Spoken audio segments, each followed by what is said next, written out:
All right. Hey, guys. Hello, hello, everyone. I hope everyone is joining. I hope people is getting into the channel. So, tonight we have Nick. So, Nick build that builds with us tonight. We are going to talk about everything you need to check for. Basically, this is 2026. What is going to happen with the new machines coming on the market? What is kind of a hot right now? What people is looking to spend their money? So we want to see how to make sure that you make some money, because the whole purpose of 2026 is how to remap yourselves. 2025 is being hard so far. We want to make sure that 2026 is not. So Nick will be with us very, very soon.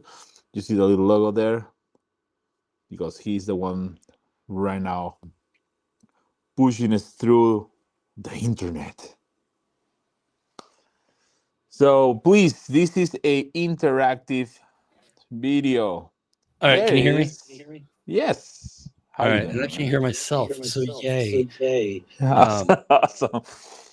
I was just telling people that today we are going to have this live to try to make sure that everyone makes money for the next year with the new machines, new things, new advice that we can. I mean, we all learn different things, right? So over the 1 year of working with machines, and machines keep evolving.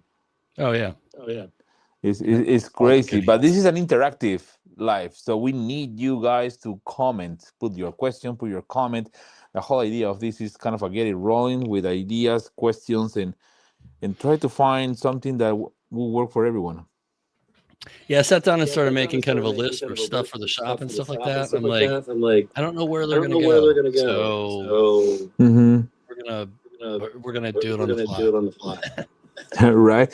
So I did a little bit of a list of things, because incredibly as it is this year, I actually probably it's been one of the years that I learned more about laser and laser business than any other year that I've been doing this, because we opened a store, right? Right. And it turns that half of the things that we wanted to do really were not feasible, because the people don't respond in the same way that people online, they're happy with a couple pictures, pretty presentations, and they want to buy it. But people walk into the door here and they don't even know what they want. Robert says he's still getting an echo. I'm trying to figure it out. Yeah, I just read that on the chat. Yeah, and I don't hear that echo. Yeah, and I'm not exactly sure why not. Let's see. There is on the settings. I remember there was a echo I cancellation. have echo cancellation on, which should turn that off. Huh. Stereo audio. By the way, how you doing, Robert?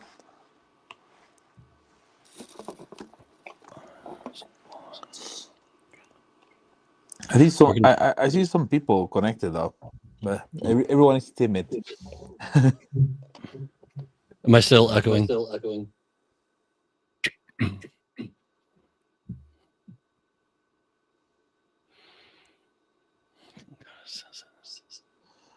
Come on, guys. Let us know if we have double Nick.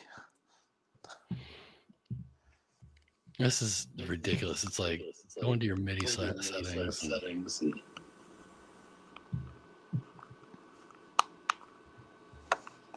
Yeah, I don't hear any echo whatsoever, but all right. I'm not going to talk too much until I. probably for Daniel and maybe. I mean, let me do something. Let me see. I mean, this shouldn't have any kind of echo really, because it's kind of a omnidirectional only. Did that change anything? I'm gonna check here.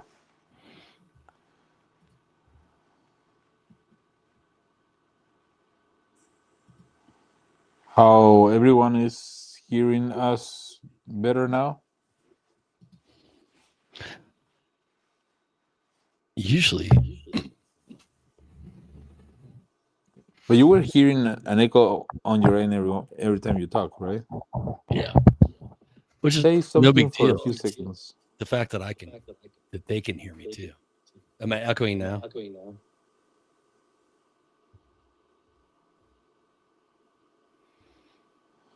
I don't hear you echoing. I think you need to talk a little bit more so people can hear it. I'm just trying not to be too obnoxious if it is echoing.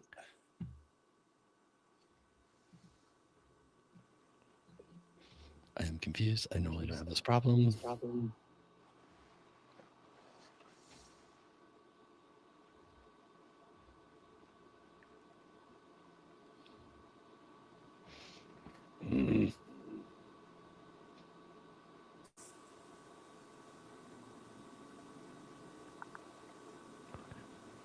So if I'm plugged into that, it doesn't change it.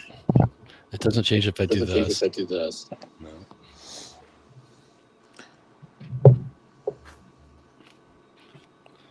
How about that? All right. Anyone can confirm how is Nick audio right now? Say something, Nick. Something that people would like to hear. I just keep turning stuff off. Hey, did that work?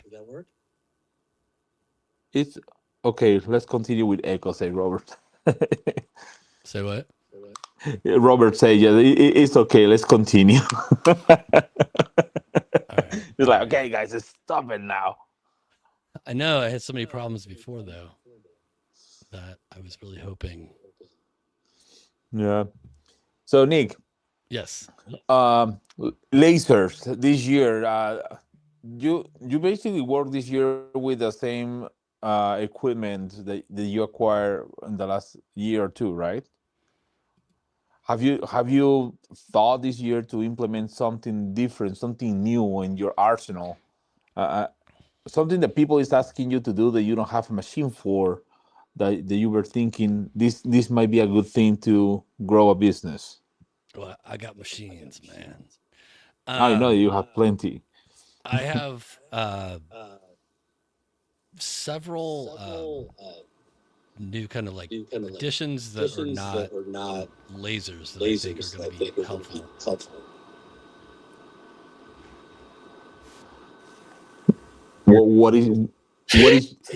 What was that?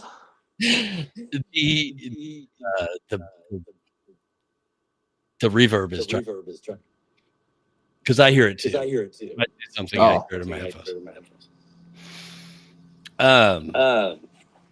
Let's see. So UV printer, the UV make. That's the new kind of jam. I feel like it's better than kind of like a cricket. Oh yeah, no, that's for sure. Well, As far as that goes. I talked with one of the persons on UV Make. They supposed to send me one. They didn't. Then they supposed to send me one after they have these issues with the cartridges, and we were back and forth on the chat. We want to send you this so we can test it and everything. They never did. I have a lot of people asking me about UV Make. I have no idea how good it is and what is the cost for it. They've been very, but there's been a lot of issues. The thing is, like, how come I didn't get one? Like, and I'm like, you know what? I just got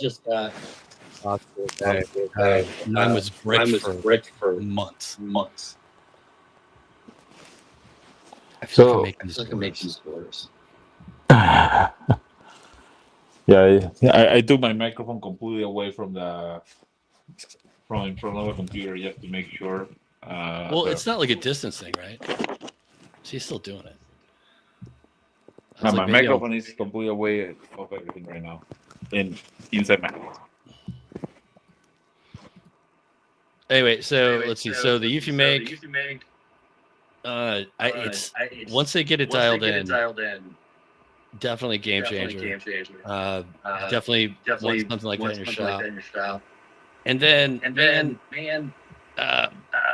somebody gifted me a 3D printer, and I have disliked 3D printers for quite a while, and now I kind of like it. It's just so much better. It's like so.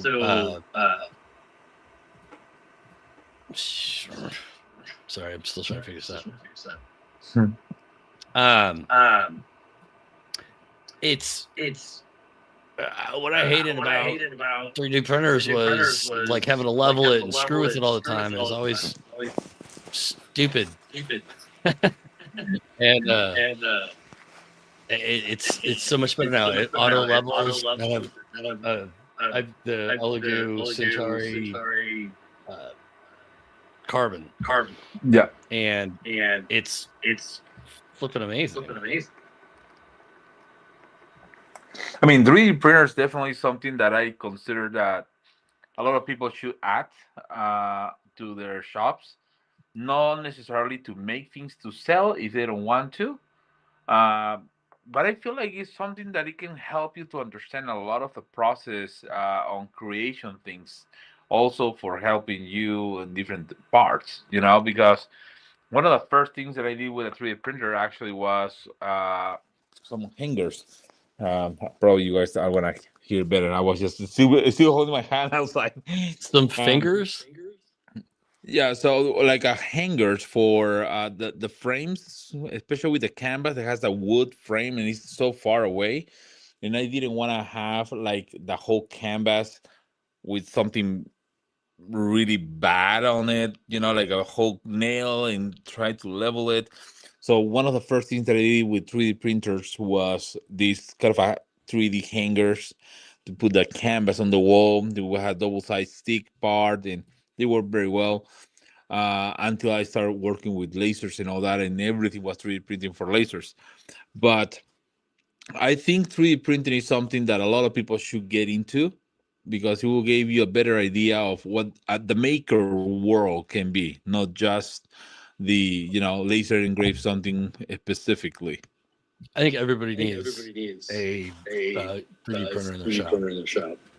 Yeah, yeah. I mean, even just to do like the pegs, to put stuff on the wall and organize yourself with different things is a good thing. The UV printer though, UV printers.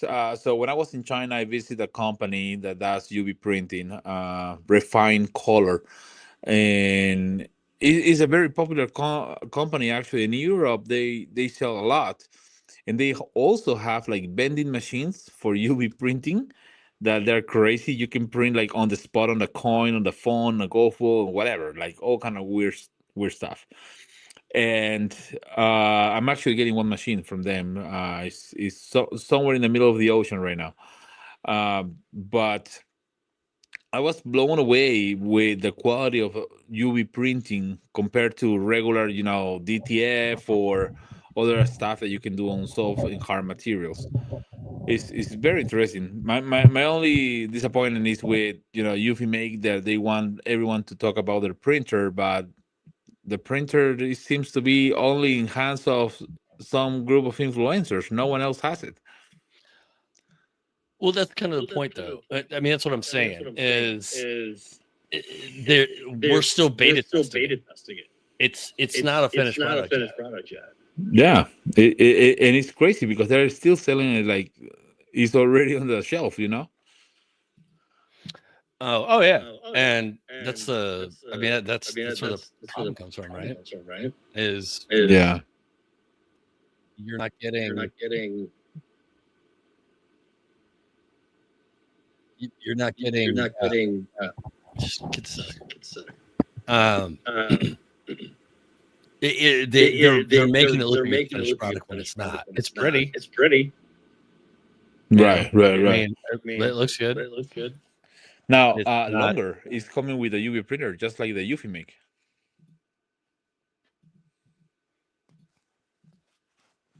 Same concept. I don't know if you saw that at. Oh, I don't hear you anymore. You're gone. Room with settings.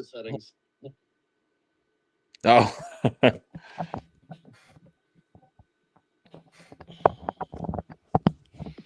right, now I should be able to hear you. I this is I mean, every sort of testing and no echo until they come in here. Yeah, it's just insane. It's just really insane because now I see other companies like longer, it's coming with a UV printer, just like the UV make, kind of the same concept, and price range is about the same, probably like $800 less or so. Uh, I think UV printing is changing the way people can achieve different things, and the combination of a UV printer and of course the laser, especially the print then cut with light burn, is making things really interesting on the on the market. Leather patches, full color, keychains and ornaments and whatnot, completely full color. I think that's the thing that people should start thinking and focusing next year, because the consumer now knows that you can do full color in pretty much everything. Yeah, and I mean, it's insane how easy it is. Yeah, we did the color for the patches. We have the white patches, and we do the DTF, and we put full color on the white patch, leather patch, and then we just put it on the hat, so you have a whole full color leather patch. Yeah, A lot of people do it on UV, but I found that DTF works just as well, and is a fraction of the cost, to be honest. um, and it's been one of the main things that people is asking me a lot. If I go for the standpoint of view of a business, people wants to do color. And I think that's something that there's your camera playing with the focus, and that's something that you should focus next year, adding some sort of equipment that will do color for you in different aspects of your workflow.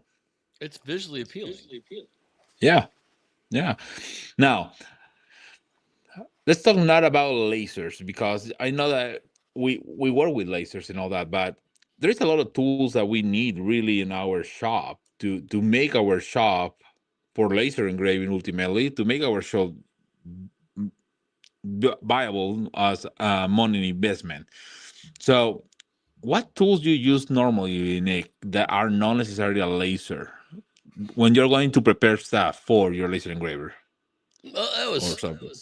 what I was talking about earlier. Is like I kind of expect a little bit more feedback from the community to begin with. Chris, if you could figure it out, you can let me know how to fix it. Uh, uh, it really kind of depends on what your product is. But we did talk about, like, I think everybody needs to have some sort of saw in their arsenal, right? Yeah. And so it kind of just comes down to like uh, what saw you want, right? Right. I mean, definitely a miter saw can be cool, but they have limitations, because probably you are gonna cut at 12 inches tops.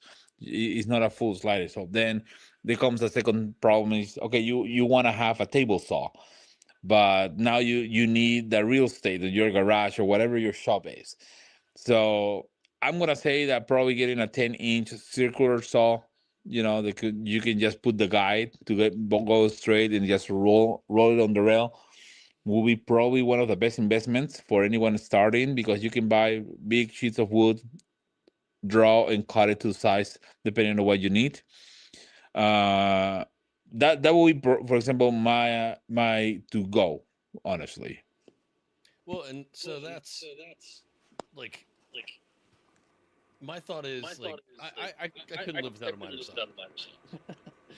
um, but honestly, what like most people need in their shop is a table saw. But a table saw is huge. Takes too much Mm-hmm. of space up. So um, if I talk too much, it gets really annoying. So kind of what you're saying, like with the circular saw, I would recommend a track saw, just because it's a little bit more expensive, but you're going to get dead on cuts every time, and it's fairly easy to kind of store when you're not using it. Hmm. Now you have a favorite brand because at that point I'll go to Harbor Freight, but I don't know nothing So about it. I have I have a lot of Makita tools, mainly because I kind of like their battery structure. Um, but I have a Makita track saw that is.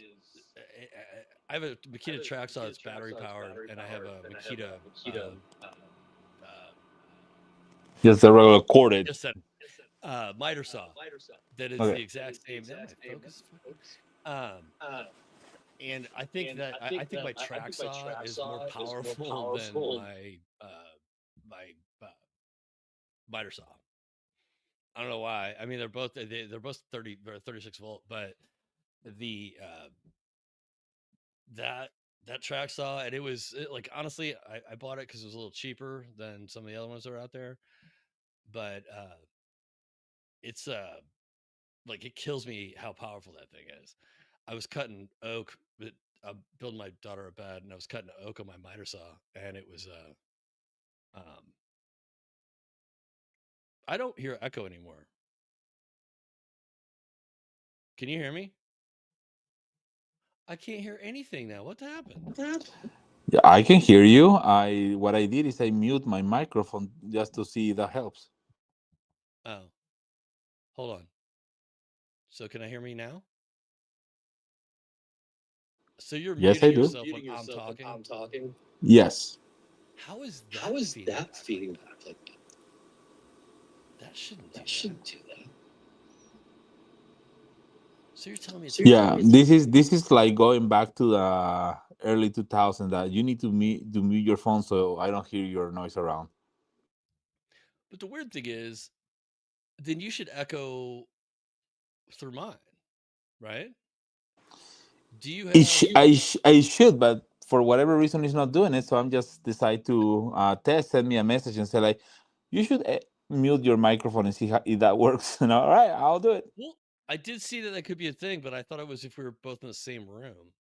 Um, if you go into your mic settings, do you have echo cancellation turned on?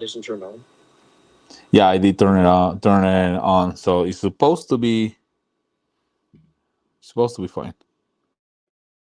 Well, if I don't have to mess with muting myself every time, I don't care. Um, it sounds bizarre, like you were echoing back from Daniel's channel. Yeah, right. But I don't understand. Like, when I was reading up on it earlier, it kind of said if you had two people with mics, but it made it sound like we were be in the same room. So I don't know. There's a little help thing on StreamYard, Daniel, if you want to look at it and if it helps you at all. Anyway, Makita track saw. So track saw is expensive. Everybody kind of bitches about them. I, for the longest time, did not buy one. For that reason, I was like, it's expensive. I don't need it. I uh, I bought one, but I was building a chicken coop because I knew I was going to have to just cut a ton of long, uh, flat, plywood and stuff like that. Night and day, so good. I cannot tell you how much. Like, the hype is real. Like, no shit. Um, I am dumbfounded at uh, how good it is. It's insane. So I would say, I mean, it's an investment, yeah. But if you're going to be cutting sheet goods, um, which honestly, if you've got a laser, you probably are, and you don't have a table saw, blah blah blah blah blah. I would look into. I mean, you could, so you can cut stuff with a circular saw and a straight edge, and for the longest time, I did that, and I thought, like, hey, no big deal. Um, so much better. It's just so much better. It's so much more accurate. Well, believe it or not, one of the main things that I did and I'm gonna brag. I I I tend to have a really steady hand, and it's mostly because I walk so much for days holding my big DSLR with a big lens. So I got used to have weight on my hand. So I'm very steady when I'm holding a tool and things like that. I've been doing a lot of stuff with just my little jigsaw, and I just go with that, and I gotta get into it. But we're trying to build in the back a little woodworking area and put some machines and some stuff, and that's some of the consideration for next year for us, having some like a power tools like a track saw. We have a meter saw already, and a couple like electrical sanders and every other kind of stuff around. But I think I think is that the majority of the shops, we don't, when we start with laser engravings, we don't think about the outside laser engraving tools that we're going to need to Right. actually go. We need a small sander, we need a tiny sander this, and we need a big 5 orbital sander.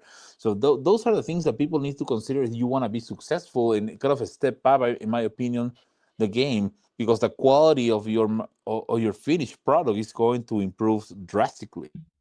That's what I was saying. I was sitting on the shop and I'm like, man, there are so many. I was just cutting some keychains today and I'm just looking around. I'm like, there's so many little tiny things that I would have never thought of that I can't live without. And then the other, then what I don't think about, and then when you and I were talking about it, is I don't think about the stuff that I already have in the shop. Like if you don't have a drill, you need a drill. All right, you're gonna need it for something. Um, One of the things, and I do not have one of these. Well, I don't have the cool version.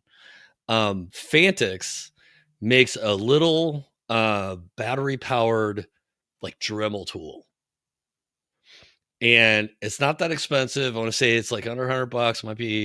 It might be like 125. Um, but using that on small pieces for like 3D printing, laser engraving, anything that's got like burrs and little what's nots on it, so good. And like that's definitely on the list. Now I have a bunch of Dremels, so like I have the same thing. I just don't have the fancy battery powered one. Mine, I got to plug it in and do whatever. But yeah, I mean, just little stuff like that. One thing that I was thinking about today, and I have a million Allen wrenches just because they come with everything, right?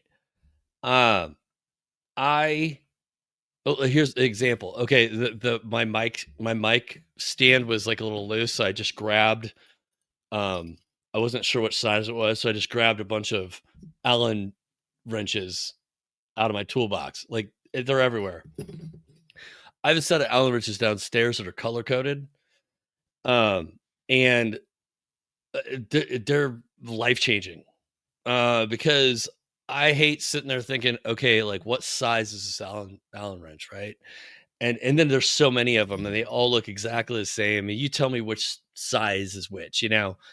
Um, so I know if I got to adjust something on the AP laser, it's the pink one. I mean, and like just life changing. So there's so many things like that. It's hard to pin down. That's the reason I was kind of like, and I honestly got to put my glasses on. I can't read this, but I was kind of looking for some community, like what they're looking for, because I could go on all day. I started making a list just in Amazon, just like going in and checking stuff off, and I was like, this is. We could do this live stream. I could just start listing shit, and it would be an hour long. Yeah, no, that's true. Well, Chris is right on this one. He said I would trade in 427 spare Allen wrenches in one spare 10 millimeter socket. I know, right? Yeah, I keep losing that one too. I don't know where it goes, and I barely use it. So the color coding Allen wrenches, for example, for me is something that is a must. I have one set in my office at home. That one is not here. Here I have all the generics that I get from every other equipment. They're here.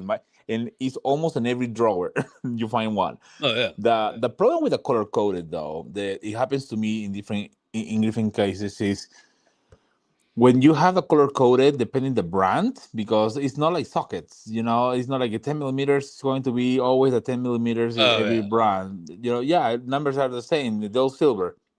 But for example, the 2 millimeters, I have two different brands color coded. One is very very nice and it's feels super sturdy. The other one was a Timu one that was like a $3 for the whole set, and the 2 millimeters it was blue in one, and the 2 millimeters in the other one is white, and the blue is like 1.5 millimeters. And it was like I was getting confused all the time. So at the end of the day, I take all the colors out, and it was a generic one. So that's the problem. Allen wrenches is something that I cannot trust on color coding because they don't work, sadly. But yeah, it's probably the best thing to have it like that. Um, what machine we're using for engraving on silver or cutting it silver? I never tried to cut silver really. Who's? I'm sorry. Somebody I missed that one. Oh, gotcha. Wonder about use a machine. I don't, man. I don't know if you can't like aside from um like uh, I think you're looking at like a CNC at that point. You're looking at like a Yeah, metalworking cutting CNC. cutting silver. I mean, you gotta burn the crap out of it with a laser. Well, like I like doing the brass coins on the fiber. And you can cut eventually you can cut through a brass coin on a fiber laser if you want to, if you got enough power and enough time. Problem is that I mean, if you're doing something for yourself, you're fine. If you're trying to market a product, I mean, like those I don't have any of those coins up here. Um those coins take 6 hours or something to do a depth map and all that stuff. And I'm like, at that point, it's, I mean, if you were charging a quarter a minute for that, I mean, somebody do the math for me on that. It's still obnoxiously expensive. Like I usually, if my machine's running, I'm usually charging $1 a minute, and depending on what it is. But I mean, uh, and it's and then the other thing is you think about it, and it's like, okay, one coin takes me 6 hours to make. Either I need 25 fibers in the shop all run at the same time like a fucking 3D print farm, or or it's not cost effective to make them. So at that point, we get back to the thing where you're not using the right machine. If you want to engrave, and depending, if you want to cut, let me say cut, you want to cut metal. If you want to cut silver, you're probably looking at something more like like a water jet or small scale CNC. I've got a little Makera out in the shop right now that I'm gonna demo because I really like making the coins. I wouldn't mind selling the coins at some point, but it's not cost effective for me to do them right now. Now this Makera is supposed to be able to do 3D depth maps. It's it's a CNC that's this big. The bed on it's like 8 or 9 inches. But that's what it's designed for, making small things, making small machinable parts and stuff like that. I mean, you can do wood and stuff, other CNC stuff on it too. Um, but it comes back to the right tool for the job. Yeah, and that's something I have. I have the same CNC. I have two small size CNCs, 500 watts and whatnot. Yes, I have a 50-watt fiber, and I normally when I do the coins, depending of the level of detail that I'm going with the coin, it will probably take me. I'm not gonna lie. I spend about 25 minutes to 40 minutes probably per side. So it's fairly But quick compared to depending how I'm six working. six hours, you know what I mean? Is like that's insane. Um, Yes, that's the problem. So that was a customer. They came. They need to learn a little bit on the UV laser. I was using the UV laser with him and everything, And what we did is we work on silver because he has silver coin that he pour, he makes molding and stuff like that. And he was wanting to put names or other information on it. So we did it with the UV laser. It was super easy, super quick. The fiber laser will do the same thing ultimately. I think you can just mark fine. I really don't think cutting jewelry, because I've been seeing people that goes crazy when someone, I'm gonna say someone, I wanna say when next to put their ads all the time, and then they go like, oh yeah, you make this necklace, it has the name of the person hanging on this and that. That's beautiful, that's pretty, but as a It's a piece of piece of jewelry. tinfoil, is what it is. It's too thin. That's what drives me nuts about that. Exactly. It's not even. It's a 2 millimeters. It's super thin. It's gonna bend in the moment that you throw it into a drawer. I mean, it's pretty on a video, but it's not practical in real life. Well, and that's, I mean, and I don't want to just call it X tool, because like a lot of laser companies do that, like where they're like, hey, you can do this really cool thing. And I'm like, if you sell that, people are going to be pissed Oh because yeah, no. it's There's a thinner lot than of you think companies. it is. It's just, yeah. And so I think you get down to the right tool for the job, and hey, it sucks. Hey, I've got a 50-watt fiber laser and I want to do death mat coins. Um, yeah, and then like you start looking at, like your time into that, and it's like maybe you don't have the right tool. Chris says he's got a 30-watt and he does brass in about 80 to 100 minutes aside. Um, are you running a full depth map on it? Because I run a full depth map. And Yeah. when I So do so it, and that's also the problem. I mean, how many layers you are running, because I personally don't run more than 256 to probably 320 layers, but I've been running really high detail dead maps that requires almost 1,000 passes, yeah, oh yeah. and those are 4 or 5 hours waiting for something to come up, and then you have all this cleaning to do to make sure that the coin looks actually beautiful. So the time that Well, I'm that's, running the machine in my time doesn't worth the cost of the coin on the market. I mean, and that's where I get to, hey, listen, I've seen some. I say this, I never have anything within arm's reach when I need it. Um, I have a coin that I bought from a company that's I can't remember what it says now, but it says something about angels on one side and demons on the other. It's a coin about this big, and I bought it. Like I paid $60 for it. Nice coin. I don't think it's laser engraved. I think it's cast, but um, so people are willing to pay 60, $80 a coin, but if it's taking me just on the laser, if it's taking me, let's just say it takes me 4 hours. I mean, what's your ROI on that?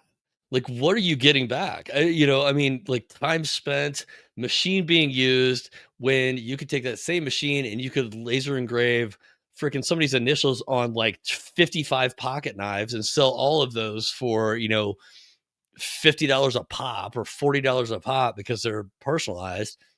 It's just, if you're doing it for funsies, you're doing it for funsies. The guys that do the Norton white tile thing on a diode, most of those guys do that shit for fun. I mean, that's just like, it's a hobby. And if that's your thing, right on. Totally fine with that. I will continue to engrave like 8-hour coins because I like doing it. If I'm not trying to sell it as a product, is all I'm getting at. When you Yeah. get to the business point of it. Yeah, for me, coins is something that I do more because I wanna play with my laser and I wanna see Exactly. what happen than actually selling. When I do engraving on coins to sell coins, I'm not doing dead maps. I'm doing just the black engraving on the coin that take me 20 minutes to have the coin done and ready, and I make two or three of the same because there is an event or something like that. We did our custom pins for one event, and they were Hmm. all fiber, depth map, and everything. In this case, was 8 minutes per engrave, and there was a small pin, just a Oh tiny yeah, little pin. It was super quick, super easy. Actually, it was less than that. It was like a 5 minutes. It was only 30 passes, really quick. It has it, and it's the same height of a penny. Literally, that's what I look for. yeah.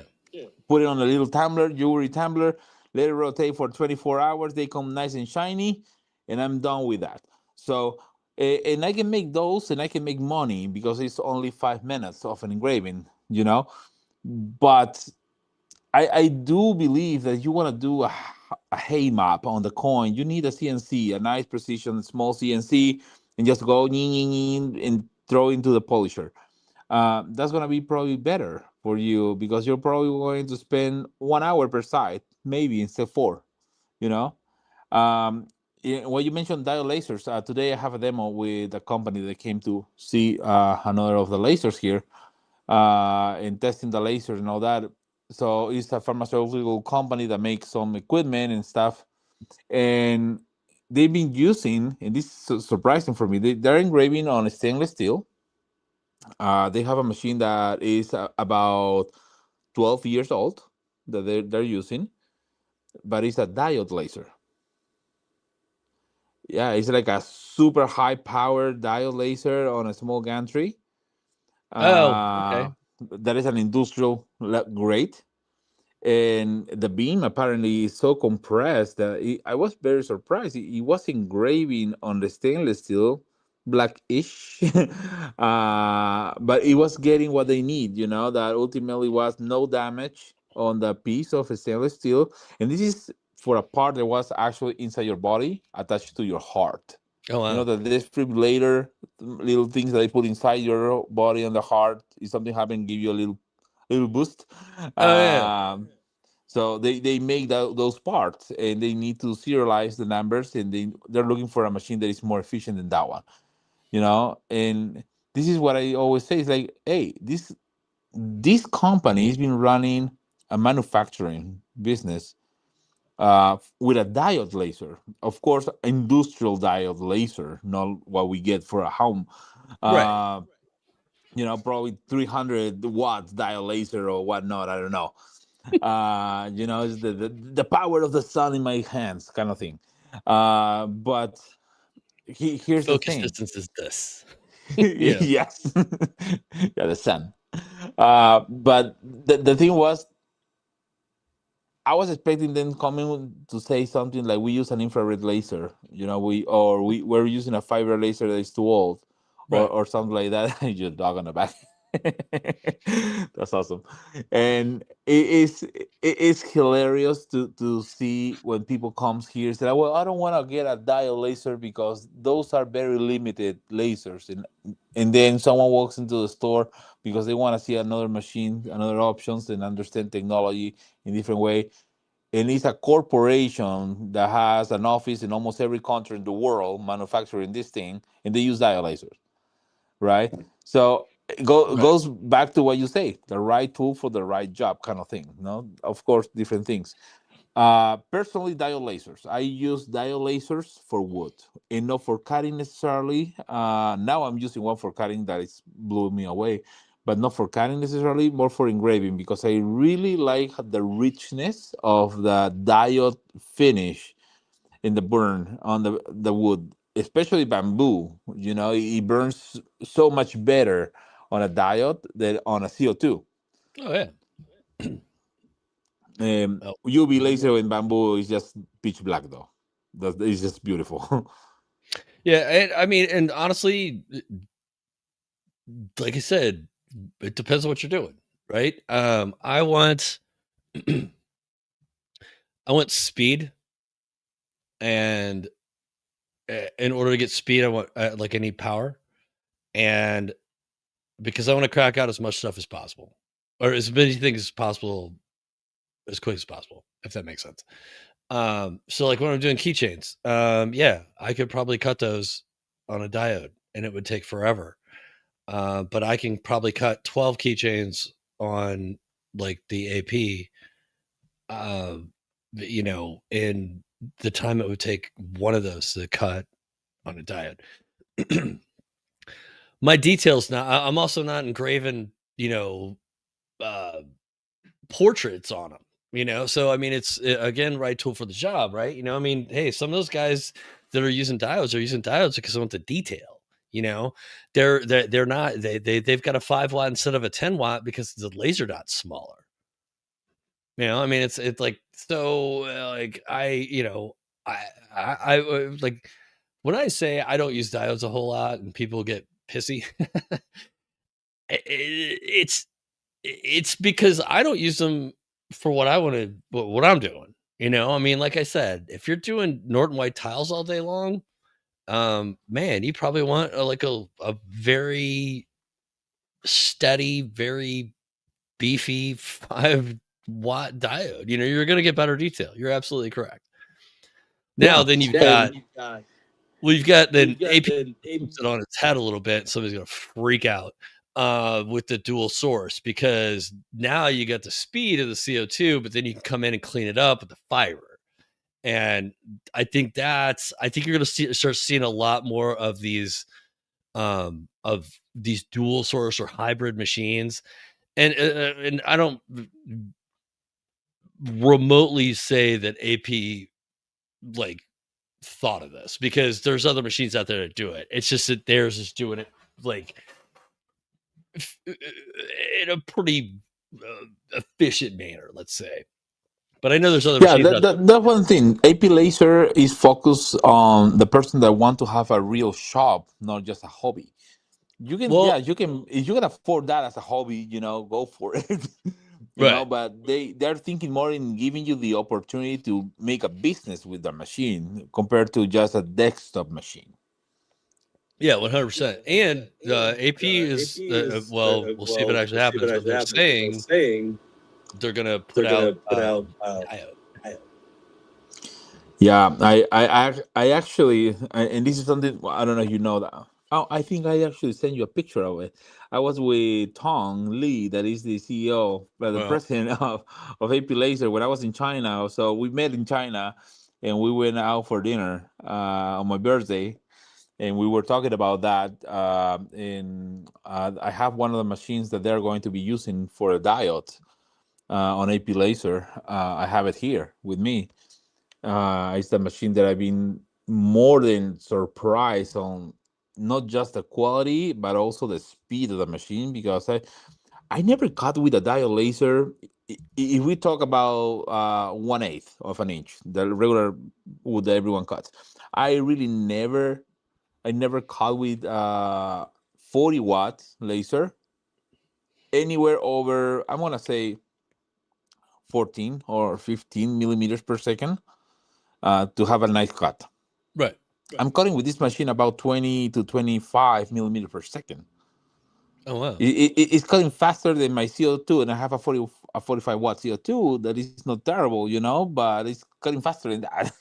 Hmm. So it's very surprising for me that the amount of production that I can get on a diode, and especially this machine has a bed of 18 by 24, which is a That's pretty really, big, really, especially for diode. yeah.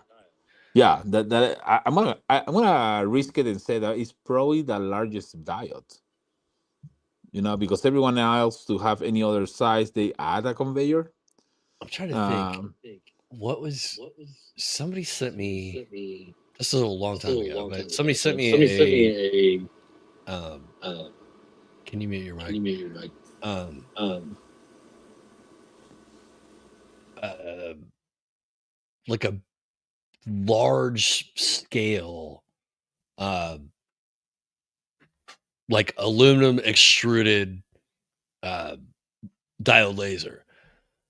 Because man, I want to say Tyker or something no, like that, like a no, wooden this is brand. years ago.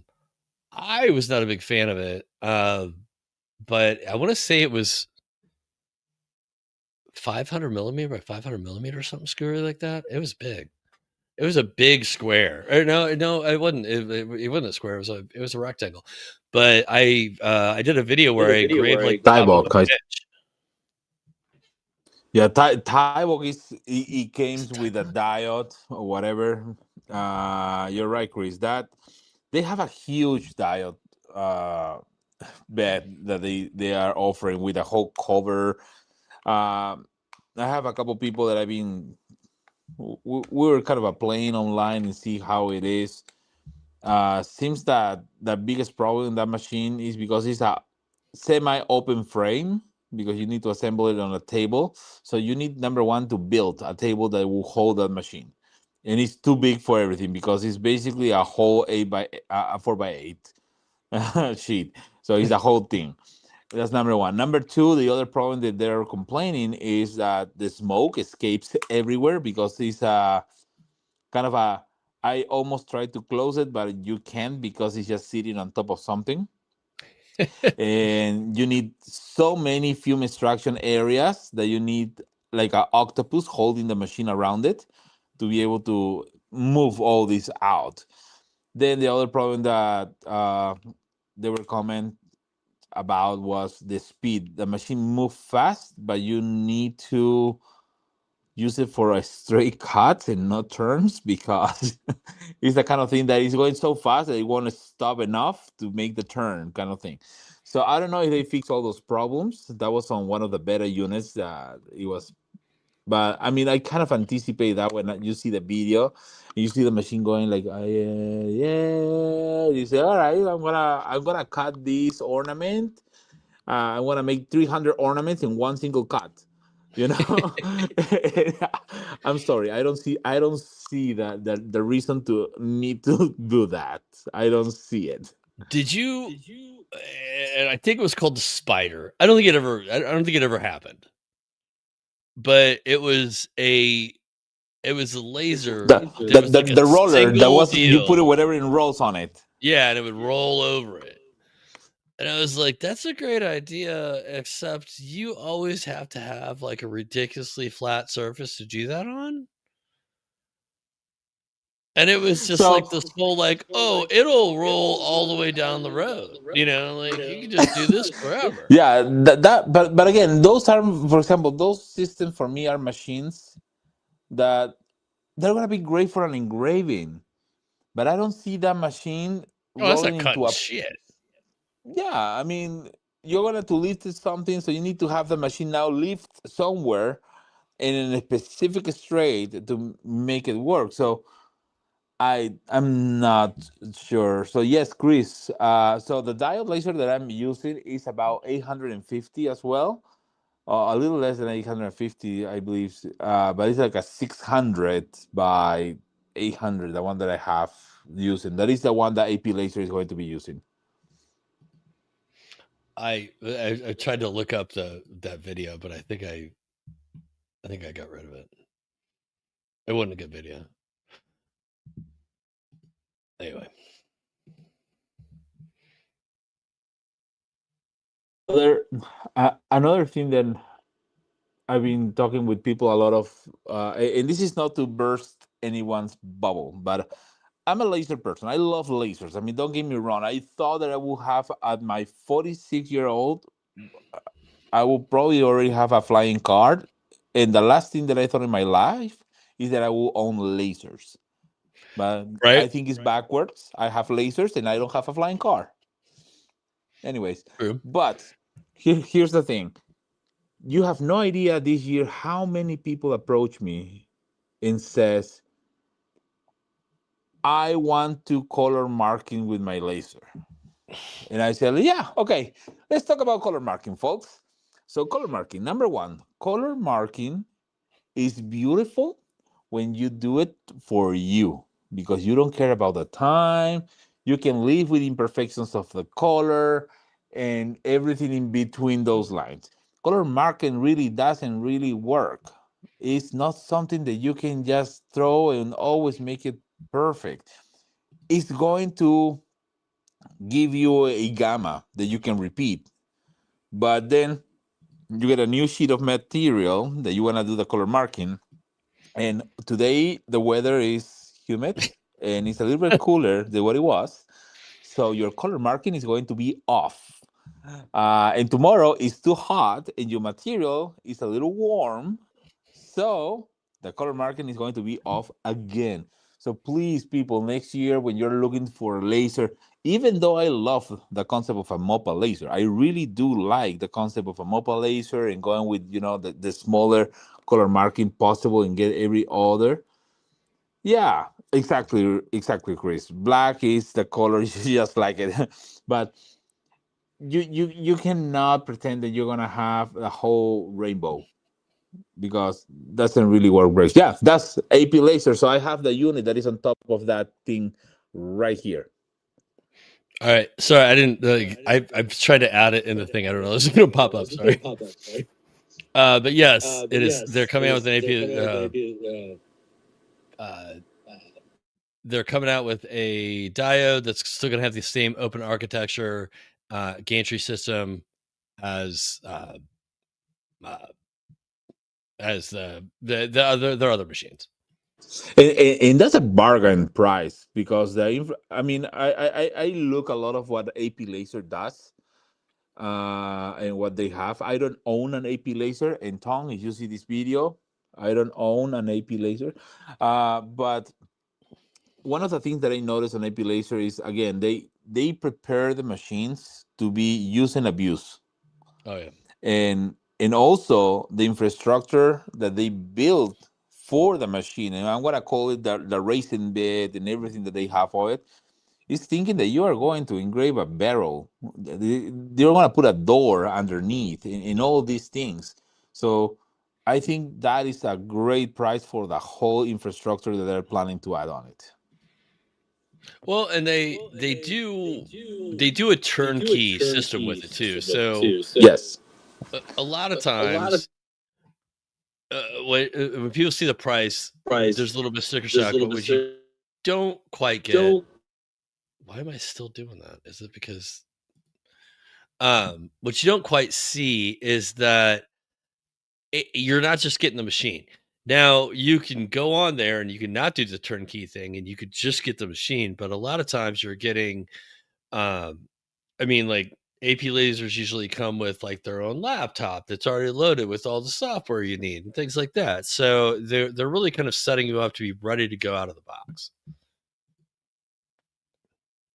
And yes, I mean, AP Laser is a company that thought about, and they send a person to train you, and then you have the training online with a person too. You need they even have a 24 hours number that you just call if you need help.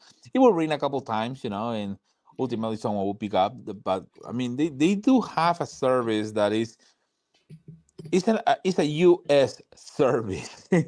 Well, I'm gonna call it Yeah. like that. It's a Oh yeah. U.S. service, What's up, buddy? right? So I think that's the key here. If you are doing business and you want a business level service, that's what you're gonna get with them. That's the reality. Right. Well, and so this is funny. The other day, I had to replace my laser head. I had some issues and still don't know exactly what caused it. We think it was actually when it was Ozzy's doing his thing. Um, What's up, Ozzy? uh, but I was basically not to get into the nuts and bolts of it. Like there was an issue with the laser head. I had to have it replaced. But I also had recently turned on the thing on your iPhone where it ignores people that it doesn't recognize. And so I called AP Laser and their techs were busy, so they had to call me back anyway. So it was just poor guys calling and it's just throwing him straight to voicemail. So he ended up texting me, and we took care of like everything over text. So I mean, they're there helping you out. Yeah, it's hilarious because I think Tom is like me. He doesn't really sleep much. Um, but He's yeah, I have conversations late night, with Tom. I talk with a couple of people from AP Laser, well, Tony and whatnot. They really care about the customer experience, and that's one of the things that I like. I think one of the main things that people should start thinking, because if you buy a machine, regardless who it is, you just buy a machine. I think one of the main things that you need to always consider is what is the support that you have for your business. And sadly enough, we always complain about the price of the equipment and this and that. But I mean, service come with a cost as well. I mean, service is extra value on just the equipment. And if you are in a business that you're getting momentum and you're getting into a fast pace, you need that support, Yeah. because in the moment that your machine stops, you lose money. That's the reality. So you need that support. Oh, 100%. And yeah, so I have, my whole thing. Um, I've stopped taking a lot of affiliate deals because my first question is like, what's your customer service like? And everybody says, oh, it's great. But like Makera, they better make it up to me. Um, they so for you guys that don't know, I don't want to be like when you get to the level that I am, but when you've done a bunch of affiliate work and people are contacting you, I just tell them no. Well, I don't tell them no. I tell a lot of people no, but a lot of people, what I do is I say, I give them what I call, well, I don't call my FU number. I just give them a price. Basically, I say, hey, you're like, hey, we want to send you a machine, review it, blah, blah, blah. And I say, okay, well, I, I charge this amount for a video, a dedicated video for that. And a lot of what I get back, well, I shouldn't say a lot of, depending on the company, most of the smaller companies like, but we're sending you a free machine. And I'm like, but here's the deal. Like, one, free machine doesn't like pay for my time, right? So I have to unbox it, I have to video it, I have to review it. And 90% of the time you get some machine, it doesn't work right yet. So then I gotta troubleshoot it, you know. Um, and a lot of times what they'll say to me is, well, that number's not in our budget. And I'm like, okay, thanks. Good to know. If your marketing budget can't cover that, your customers like you do not have a customer support system in place that will handle people when they have issues with the machine. So I do not want to work with you anyway. Yeah, that's one of the things. I did have a bunch of machines that I got that they sent me that I never even put on a review and stuff, because or never work, or the hoops and loops to make it work was like not even worth it whatsoever. So I there's a lot of things that I don't publish, because that will make me look bad if you, even if I try to just tell someone, well, this will work. I did a review for one machine, and I told straight up to everyone, because they were pushing me to, hey, but make it. And I'm like, "Ah, I'm gonna make it." So I'll make the review, and I tell everyone, if you ask me, this is something that I will buy, no, and I publish the video. See, that's You where know. so I've got a lot more jaded and stuff like that, in the sense that if somebody sends you something to review, you don't want to just bash it, right? You know, I mean, they did send it to you and whatnot. However, a lot of times for companies that will remain nameless, they've sent me something and I have, I don't even know how to explain it. This is what happens to me a lot. Company sends me something, it does not work. So what they're doing is kind of what Eufy Make did. A lot of companies do it. You're not even beta testing, you're alpha testing their machine. They want you to break it, which is fine. I wish they would approach it like that. Hey, we want to send you something as like an alpha or a beta. Um, one laser or whatever sent me. Don't even get me started in that fucking thing. Anyway, but what happens is send you machine. I am having an issue with the machine. It's not connecting the way it does, or like I don't see because you also don't get like there's no manual, there's no YouTube videos to go watch or anything like this new, right? Um, so the marketing person, whoever sent it to you go back to them, you're like, this doesn't work. And they're like, and they send you all of the marketing material they already have. This is all the stuff you already read. And you're like, yeah, I know. Doesn't work. And in my experience, what happens next is they send you to the techiest tech person in a freaking company who doesn't have like who has no idea how to speak to normal people because they're just that like smart engineering guy. And then they're just like, "Hey, did you I check your IPM with your I VPN and blah blah do blah?" And you're have like, I do have a comment "What?" on the injuring mind persons though. I do have this story from the manufacturer of the dial laser. And it's exactly what you're saying right now. You talk with a person that for whatever reason don't have any idea how to talk to a normal human being, right? And the person, we were in China, we were having this meeting, and I was talking about their software, and I was just directly talking about the software. He should know, in my mind, he should know where everything in his software is because he designed it. Right. And I was just referring off the top of my head, when you go here, the software, and you do this, and his face was going like that, like a dog when you try to explain something, like sideways. And then he come back to me with a whole explanation why he did it. And I was like, that's not the question. And then he comes back to me again with a whole other explanation that this is how you make it work. That's not the point. Well, They don't really get it. it's to your point. My thing is, I'm like, all right, like I have this small scale CNC, which seems really cool. So I don't want to like bash it too much. There's a problem with the controller. They're working on it. I'm not super worried about it. But I'm like, one, you went from fluffy, pretty, flyer material to super tactical. Like, you want me, this is supposed to be like a plug and play machine. So don't talk tech to me.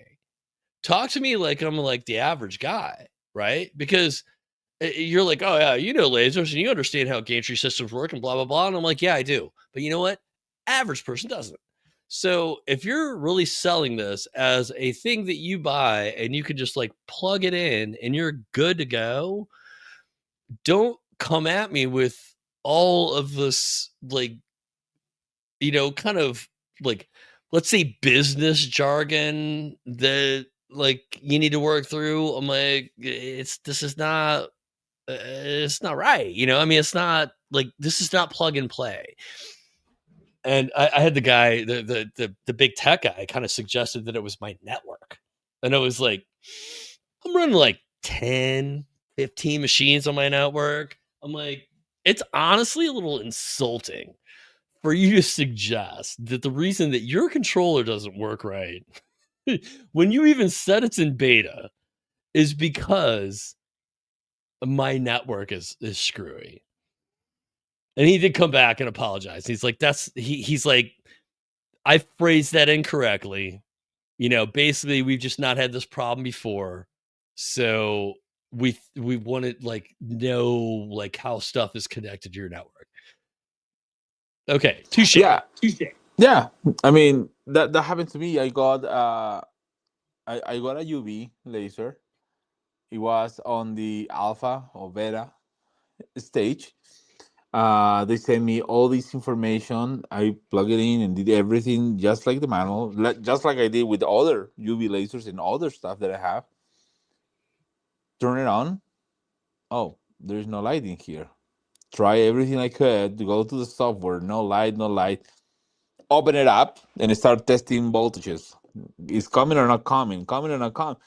Ultimately, it wasn't working, and all the feedback that I was getting back on the email was like, "That's impossible because we tested.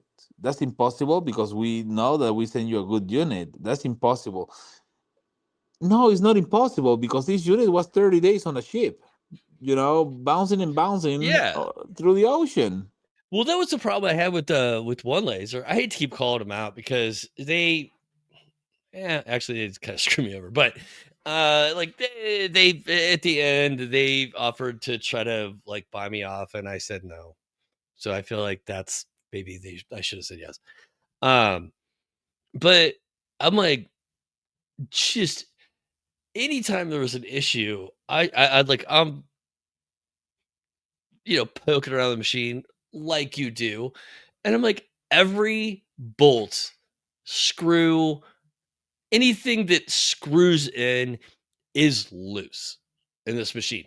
Like, it was just like everything was. And they're like, "Oh no, like, our QA, blah blah blah." And they made kind of a like, and I was like, this did not go through QA because they would have sent it to me. There was screws missing. It was oh, what was it? There was something that was on backwards. They're like, this should have never happened. And I was like, no shit. And they're like, but our QA. And then at the end of it, they did start admitting, they're like, well, apparently your machine didn't go through QA. What? Why did it not go through QA? I mean, bullshit. Yeah.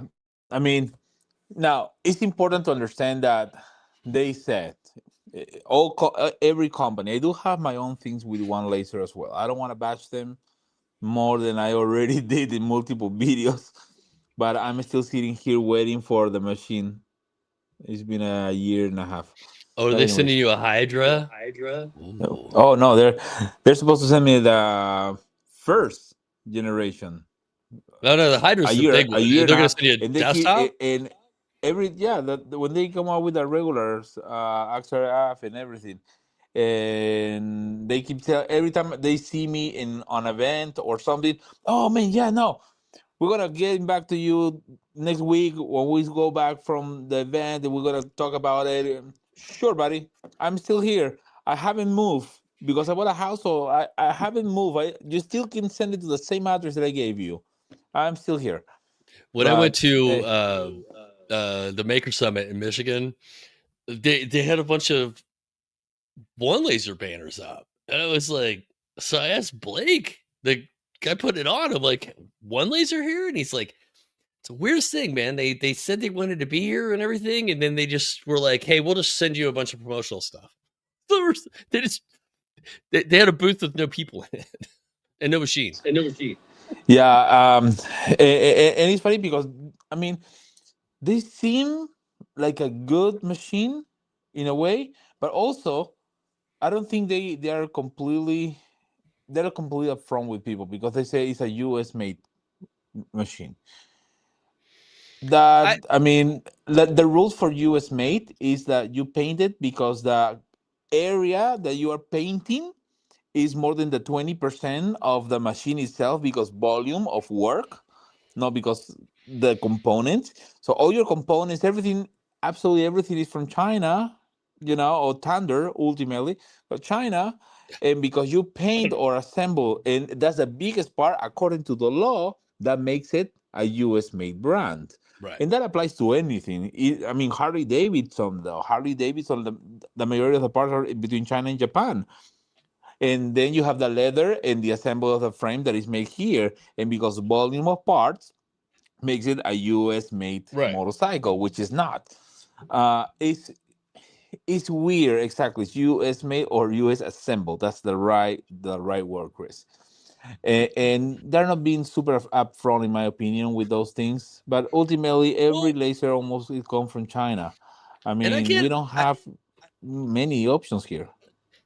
With and again, like I don't really actually, since we're already talking about one laser, might as well. But the thing is, I've gotten so many different stories about their origin and this and that because supposedly a bunch of guys that like used to work at Thunder decided to make their own thing, but then my understanding is they're still kind of owned by Thunder. So I'm like, is that just like your kind of tagline?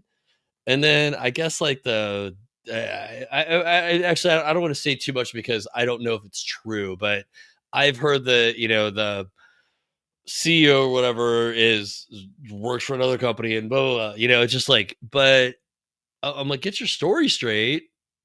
If you're gonna put a truthful or lie story out there, just make sure everybody knows the same thing, because I'm getting different stories from everybody, including your salespeople. Yeah, that is true. So Nick, for next year, what CO2 laser would you recommend? Well, I'm sticking with AP only because I know it's a selling machine. Um, I just there's certain things that I just need to fucking work, right? And the thing is, I have had, truth be told, I would say a half dozen issues with with the the SN4024, the AP laser I have, which kind of, I would say, oscillate between like kind of minor to kind of major. You know what? Every time, troubleshooting has taken absolutely no time. Getting replacement parts was always super easy, and like I really have not been without a machine for very long. And I I can't beat that right there. Now, I've not worked with every company out there. I'm not saying that other companies don't do that. It's just that ever since I've been like kind of in their little family, I've always been taken care of.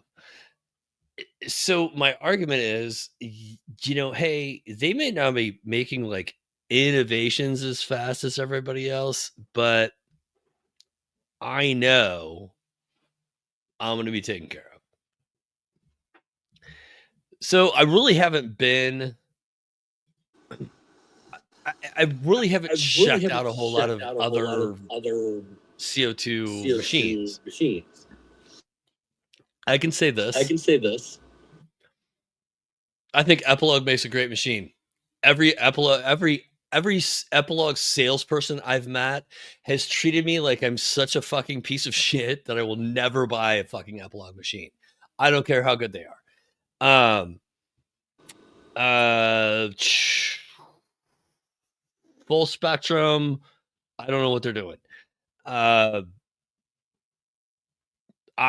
I think Ion's doing it right. I think they've got some great machines out there. I I really appreciate everything they do. They do. They've literally built like their own laser ecosystem in Florida. So they manufacture and make. You want to talk about made in the USA? Like I think it's like 90% of their units are made there. It's over 75. Yeah, and their customer support is actually I'm gonna say AP laser great though. I met a I couple of the believe it. people that they ship out to different places, to fix machines and ship next day bunch of different stuff if you need repairs and everything. So I believe Ion Laser is doing the right thing as well. AP Laser, I know the infrastructure. I do not own AP Laser, but I know a bunch of the infrastructure. I hang out a lot and talk a lot with Tong, and they invited me to the last AP Laser Con, so I got to play a little bit with the machines and understand the build of the machine, and they aren't cheap. Number one, but also they are not built cheap either. It's a machine that I was surprised when I was talking with a lot of the people from AP Laser that they have a machine for over 12 years, 15 years, Oh yeah, and AP Laser still support the machine. you still support it, and the thing is, like, you can uh, if you upgrade with them, they'll take your old machine. I mean, they refurb it, but a lot of times they'll give you a deal because you had another one of their machines, and I mean, like it's not it's self-serving in the sense that they're going to take the machine that you had before, they're going to refurb it, they're going to sell it again, or they're going to use parts for it.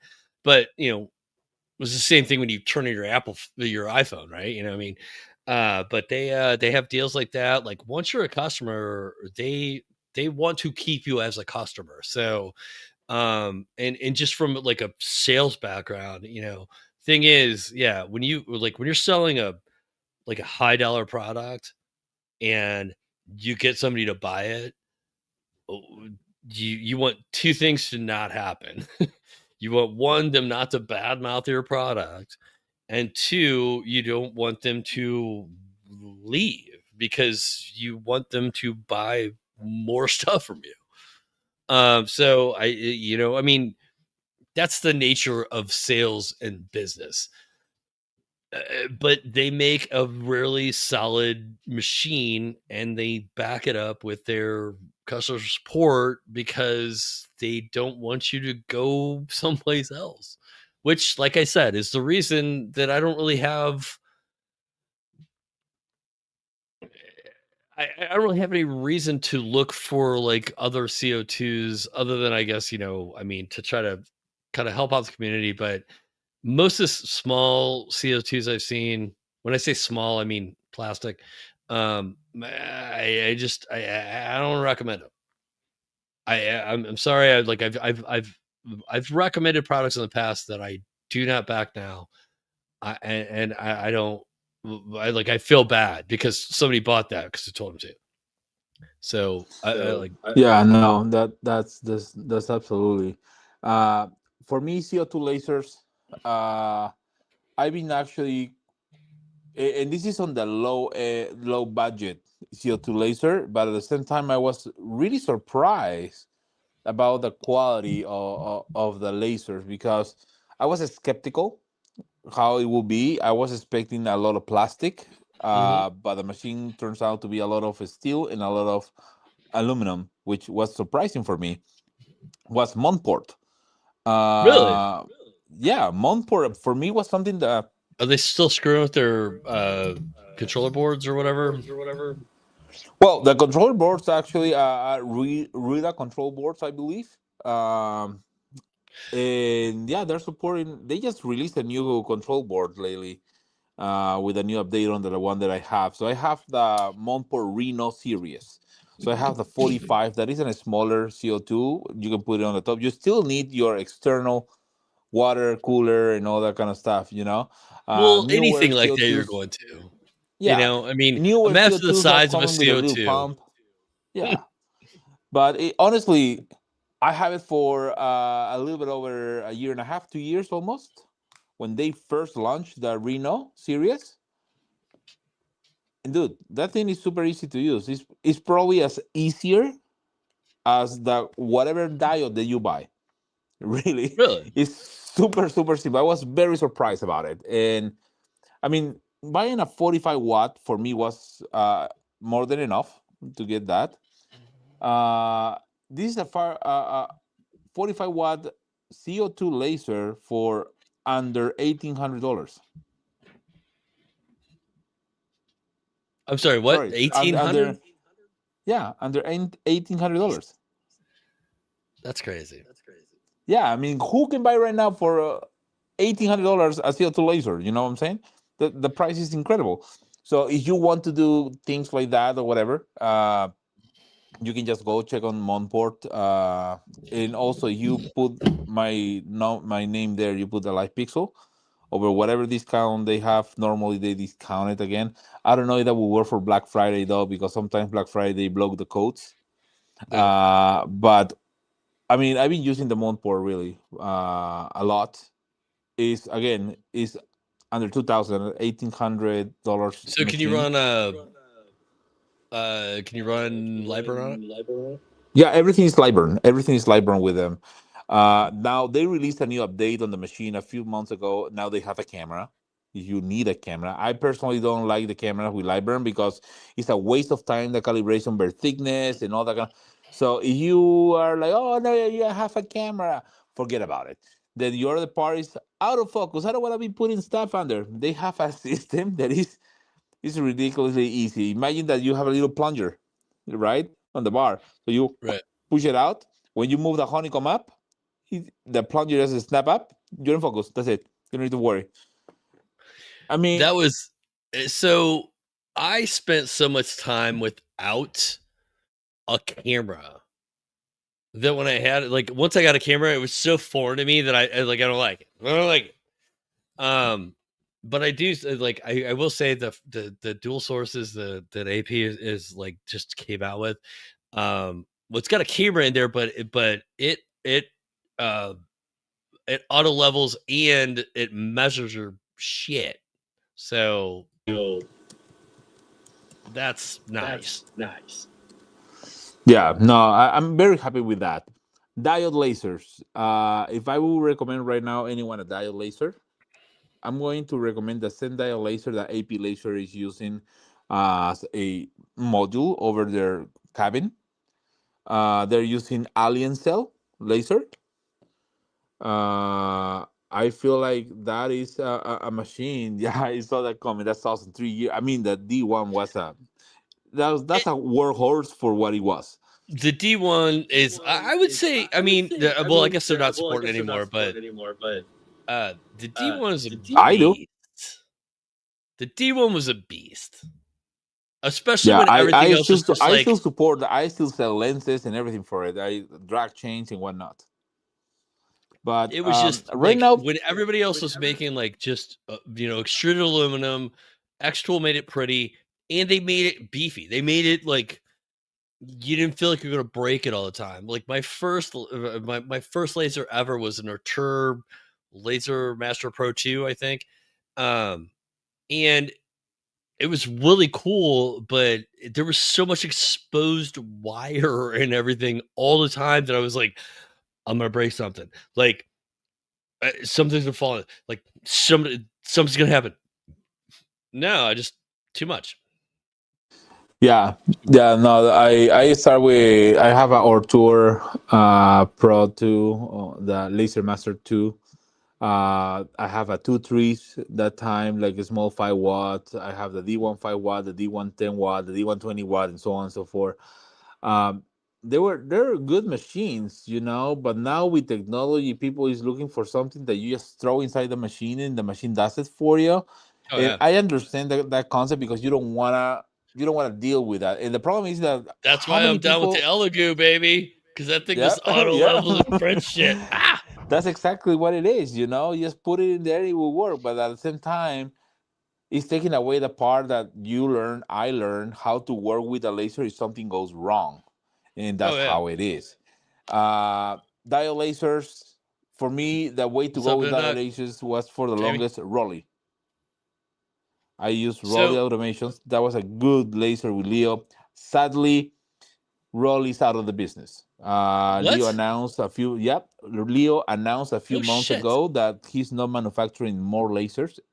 He's not going to be moving I knew it was lasers hard anymore. for him to be putting them out. Shit, that's my go-to diode. When people ask me for a diode, like a diode laser recommendation, that is who I point them to because those machines were so good. Just the fact that they like listened to community and did whatever. What is that? Oh, you're pointing to something. That's my Rolly. There's my Rolly. It's in the shop. It's still I working. I have one in the basement. I see the basement. Everybody's like, "Oh, the basement." I'm like, "It's on our craft room." I just don't like. I haven't fired it back up, but that's honestly the only diode laser I still have. I've given them all away. The But other day, dude, check look, this out. I got to I mute you met because you got. with Leo in China. We went out for dinner, and a couple of days after, we met with Leo and Rizo, which is the guy that is basically showing everything on Alien Cell, the other dial. So I actually got to see these two together, Oh, and that's let's talk cool. laser. So we were just having it, and I'm releasing that video tomorrow night. Is going that video when we have a sit down and we talk Leo from Rolly and Rizo from Aliencel about how they fix some things in the industry. I mean, that's kind of a unique scenario, right? Two different companies trying to get together to figure something out. But we finished the video with Leo saying, I mean, this is the next thing on laser with diode lasers. I mean, if I'm gonna recommend a laser, it's gonna be this laser, you know. Alien cell, really? So yeah, yeah. I mean, he was really impressed with what is coming on this machine and what the machine is doing. I have the unit for a few months actually, and it's I have been to say, flawless. I mean, I have a couple issues here and there, but it's a beta. I have to say, Alien Cell has never contacted me, and I'm not bitching, but what I'm saying is I'm like Alien Cell has never contacted me. They've never really been on my radar. So, I mean, what you're saying sounds legit. Like I don't know, any different. I've vaguely heard of them, but I mean, there's a million diode companies out there now. There It's is. interesting to hear that Leo would would endorse them if they didn't suck, or I mean, if they did suck. Sorry. Yeah, no, it was very, very, very interesting to have Leo actually seeing, playing with the machine, understanding the technology, talking about the new suppliers that are supplying the new diode laser for the new generation of all this. So You it mean the was one very, company that's very, very providing for cool. everybody? Yeah, I'll talk with someone, but no. Yeah, I'll let you know. But no, definitely, it's definitely something that if someone Andy, yes and no, it's a family thing, Yes, health related, but that's a whole different topic that I try to reserve because it's not for me to say or publish. yeah, it's not our fucking. um Right. But yeah, I mean, Leo was probably one of for me the cornerstones on the dial laser because he actually did everything that people were needing with right. You said it too with the people were needing with dial laser. We want something to put the honeycomb in the Oh, place. He has it. We want something to make sure that our rotary will work. right. He has it. We need this. He did it. So he evolved the machine, and that's the same thing that that's the same thing that Alistair is actually doing. we Good. we are evolving the machine with many things and many changes and interactions. And for the people that are backers, the last thing that I heard, and this is, please don't quote me on that, but it's the last thing that I heard, is that they still on date to start sending the machine for the backers. Oh, no kidding. Oh, so So it's they're doing another Kickstarter type situation. yeah, they did a Kickstarter that ends a few months ago. They say that they will start shipping in mid December, end of December, something like that. Last time I heard, they still are on track on it, but I'm not sure how that's changed. It's been a month or so. But I did went to the manufacturing facility that they are building for this company, and they're putting all the people that is going to work, the tables and everything. I did went to the corporate office where they're developing. I did went to the testing labs and everything. I mean, I visited the whole place, talked with the people. I worked there with them for a few weeks uh, on Oh, a this regular nine to is this five, the thing they were nine like to you six. should you might have to sign an NDA for? Yeah, I actually have one, and I actually have a contract too to help and develop some other stuff on the machines. Oh, sweet. Uh, but I mean, they're doing the right thing in my opinion. And it's like I don't work with Montport like in Montport infrastructure for Right. nothing. But it's a machine that I'm highly impressed with what they achieve for the price that they are asking for it. And the same happened with me in ConMaker or ConMarker. I don't know how you say that. It's ConMaker or ConMarker because it I can don't apply know. for How do you both. how do you pronounce oh shit, what was the one? I can't remember it now. Geekweek. That Geekweek. one, Skiwiki or whatever. Because it's like Yeah. everybody's pronounced it one way for the longest time, and they came out and they're like, "Yeah, it's Jawiki or something." It's way off from what everybody was saying. I'm like, well, hey, when you email me and you're like, I want you to rep like one of my machines, phonetics. That'd be nice. Yeah, that will help us because I say the wrong name of so many things so many times, and especially me that I'm between dyslexia and kind of an idiot sometimes when I read stuff. But Oh, like lighting. oh This is so stupid, but I'm just thinking about this because these lights I have up here suck. But I got them from Newer.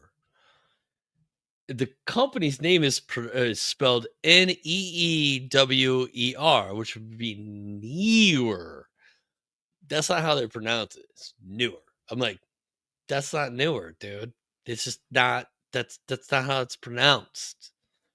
Anyway, sorry. yeah, no, it's kind of so Code Marker have the same thing. I mean, when I got my first UV laser from Code Marker, uh, for me was very.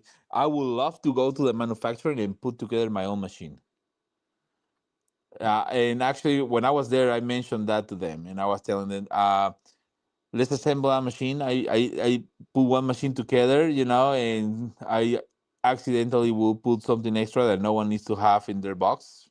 But they were like, we're not ready for that.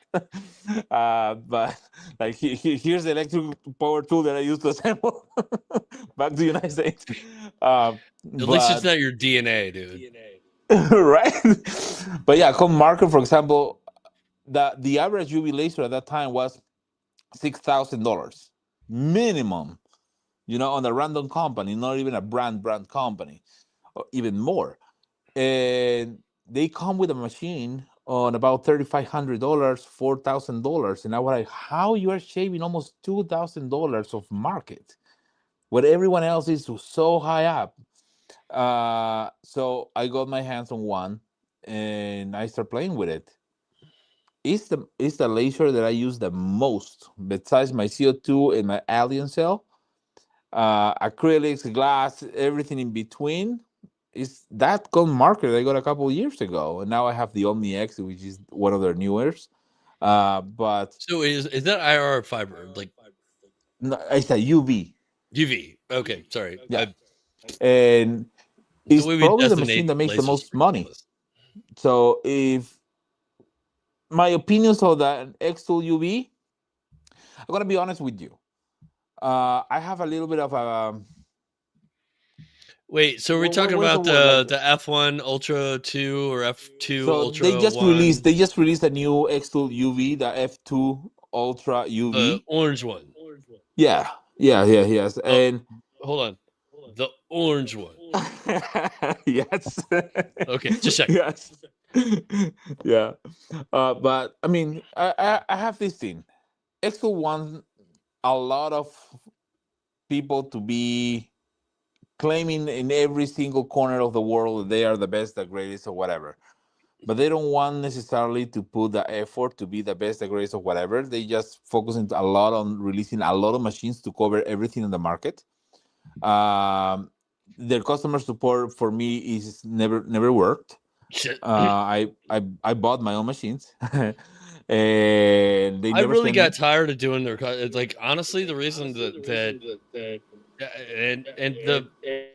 the the checks were nice, and I I think I think their machines are solid, but I was doing so much tech support for them because Their machines nobody. are not bad, but are not the greatest because the tech support is something that you need always to have it there.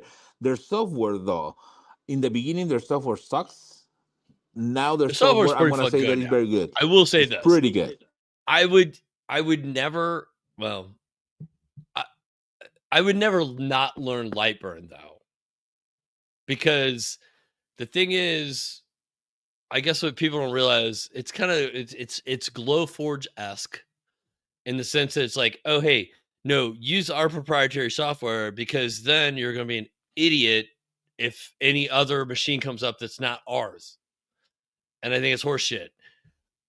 I do say that their software in some applications for some, things that you're using, especially like the depth mapping and stuff like that, actually pretty good. But the whole time I was repping them, and I honestly will say, one of the companies that I really did was way more passionate about them. What was so irritating is that instead of fixing their shit, they come out with a new product. And it wouldn't have been so bad, but what they would do is they came out with like the D1, and then they came out with the D1 Pro, and they did that in like a year span. And in that same year, they stopped supporting the D1 and only supported the D1 Pro.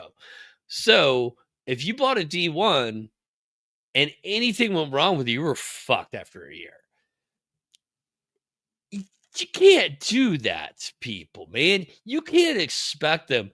I appreciate you're always coming out with new stuff and whatnot, but you gotta support your old stuff. You can't do that. You can't expect somebody to drop a grand, 2 grand, whatever on something, and then a year later be like, nope, sorry. If it doesn't work for you anymore, you gotta buy a new one. Dick. And that's when I Yeah, was that's like, that's I'm out. that's that's a problem that a lot of cases happens. For Oh, and that for whole me having to goes with sign that. a thing. Right. For me goes with that in a way. And I'm part of the Excel squad. Don't get me wrong. I have demos here with some other machines and stuff. But Excel never sent me a machine. Every machine that I use, even for the demos or whatever, are being completely paid out of my pocket. So compared to other people that make money off whatever they send it or whatever, they were actually I pay That's me. off pocket, right? I paid off pocket, but at the same time, I'm happy that I did it because when I say this machine sucks, I have all the rights to say it and not See, someone pointing at me. no, and that's okay. That's where I want to be with all things now. Because like I said, somebody sends you something, you don't want to like just completely badmouth it. Which 90% of the time, I would say 95% of the time, somebody sends you a machine, there's some good in it. It's not a piece of shit, right? Like like it might not be great, like but it's functional, and a lot of times, like I can rationalize it to like in order for like if like, hey, listen, if you want to buy this, it's not the best thing, but it's only $400. You know what I mean? Like it, like there's a like a finesse. Um, but I don't. The thing would always drive me nuts is people send me something. I'm like, this is shit, and they're like, just trying to make it better. And I'm like, I understand that you don't want me putting out this video, but this is shit. The thing that sucks is that my the the way we solve that is I just don't put out the video. So you don't get a video, you don't get like obviously horrible marketing, right? Like, oh hey Nick, the Reps X tool or whatever, just said this is a piece of shit. But you also don't get the video that this is a piece of shit. You know what I mean? So that rubs you the wrong way. I like it. Yeah, so they want me to promote more their stuff. And the last interaction that I have with I remember his name, but was another rep there. I know that he's not working there anymore because he has some problems with preferring some influencers and some others not, and whatever happened, he got kicked out of the company, whatever. But the last interaction that I have with him was our order is not to send a machine to anyone that don't start selling it before we send it over. So, like how you are going to sell machines that you don't even try because X2 has too high quality, blah blah blah. So that's the order. That's what management I, told you. I mean, that doesn't make sense whatsoever. Uh, see, that's my that doesn't work for me. I can't get along with a company that want me to tell something to people that I cannot even prove that it's actually real. my so my two biggest beefs. The reason that Axel and I are one. All right, there's three. I'm not getting into one of them. But one of them was they wanted me to sign a thing that said I wouldn't talk shit.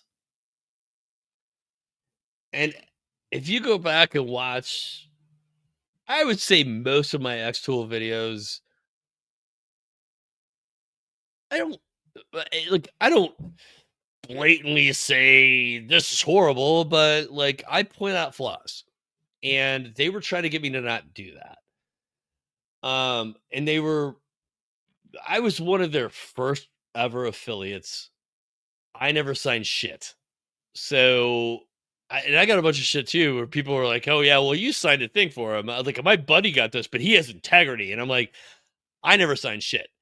If you watch, I obviously never signed anything. But what really fucking killed me was when they decided they sent out that thing where they were chopping everybody's um commission because of because of the tariffs that hadn't even gone into place yet. Like in anticipation of that. And then if that wasn't enough of a rub, they did reach out to some people that had been making the money and said, "Oh, we'll keep yours the same." But they halved everybody's fucking commission. And I'm like, all right, wait a second. You know what I mean? See, now that's Yeah, I talked just shitty. with this guy um, in it wasn't the last convention in Dallas that I went a couple months ago. I'm not gonna say the name. Is supposed to be one of the managers now here in the states. That was transferred from the headquarters from China all the way to states, but whatever. Because and I show him all the media, all the videos, and all the emails back and forth that I have for customer support that they never fix. I show him all the screenshots and everything about a couple thousands in commissions never paid, a bunch of other stuff, and he's like, "Oh, we're gonna make it right." This is, I think the convention was in July. I'm still waiting to make it right. So So in reality, look, it's not about against them. I like their software. I use their machines. I just gotta be honest. I I don't just feel give them like a away now. company that mistreat their their influencers in whatever that looks like. Yeah. That way, deserve my fully support. I'll help people in the community as an actual squad, and I do the demos. And if someone contacts me about, hey, how I do this in their software, how I can do this, I'll help absolutely everyone, like I've been doing all the time, not expecting to be paid for Mextool. It's fine, and I'll keep doing it because I like the support on the community. I think we are a great community, but I'm not going to go and say like, yeah, buy a UV laser from Mextool that I never going to buy myself, Right. and I have no ways to tell you if it's good or not. I'm not going to say it. For me, Cone Marker UV laser is the one that makes all my money, and that's what I want to recommend. You know, it's like, okay, we're gonna start a shop at a craft. What you recommend as an equipment? I gotta be honest. HTV Rond, in this case, is a craft company. All these shelves. Let me move this just at that. Let me show you here. This is your All these DTI, materials. right? Yes, all these materials, the majority of these materials are between Cricut and HTV Rond, like vinyls and heat stamp vinyls and whatnot that I have here. And I've been using that for a while. And then the other side, we have on HTV Rond, I have all my equipment. So I reach out to them and say, hey, I want to help you promote a little bit more your brand because I've been using you for years. And honestly, as a crafter, I have no issues. I really don't. So I reach out when I went to China and I get to meet them. Okay. So I work with them on the manufacturing plant and everything, and they get to meet how the company overall works. And Which is now, nobody gets to do. right, Like right. no, I mean, like all of the U.S. influencers, it very rarely do you get to meet these people That sounded dick. But you know what I mean? Like the company That in their is sending natural a environment. machine. Yeah, and Right. I visited when I was in China about 10 different machine companies, from crafts to lasers. And even lasers that are completely still under development and on, whatever kickstarted. And I talk with them and I say, hey, let me promote you more. What you think we can collaborate and make it better for everyone. So I want to post tomorrow a bunch of coupon codes and stuff on my YouTube channel for everyone to catch up, because there's a couple. They give me a special coupon for DTF and all that. This is like an $800 $900 off Damn. of their machine. This is a machine that has been like a year already out, but my entire side, right side here from the business, is mainly everything HTB run. And when I say HTB run, I used to have a Cricut sitting here. They say like, hey, you don't want to use our cutter? It's exactly the same thing of the Cricut. The software is similar. You want to give it a try? I have now, and the Cricut is back in the office. It just went to storage. You want to try our press heat press? Does this, does that, exactly like the other one that I have from random from Amazon. Now is the main one on the store. So I have an entire wall that is basically their equipment, and I've been using that to actually make money. You know, Right. so it's a company that saw value on me. I see the value in them because I used them for so long, and it's a company that I'm not afraid to recommend. So people say, because they don't sell you free machines, you don't want to recommend. No, because a lot of this equipment I bought it out of my pocket too. Right. Well, I mean, honestly, that's where I'm sitting with this Elegoo a little bit. I Yeah, so I that was a Persian machine that was shit. Sorry. now. I mean, it's a machine that was purchased for you. It's not like they send you a machine to do a review and you're just enjoying it. You can recommend it. No. Okay. So now I'm gonna meet you. So friend of the show, Dave, basically was like, "Hey, listen, like I think your kids need a 3D printer. Like I think they think it was cool. He's got a ton. So he's like, I want to buy him an Elegoo, and it's like $399 or something. It's a really reasonable 3D printer. I was like, I think that's great. If you want to do that, I appreciate it and whatnot. I really thought the kids were just going to sit here and screw with it. This thing's running all the fucking time, and most of the stuff is mine. And I, it, I thought 3D printing was really cool when I had an Ender 3, but it was such a bitch to maintain that thing. This thing does all the shit. So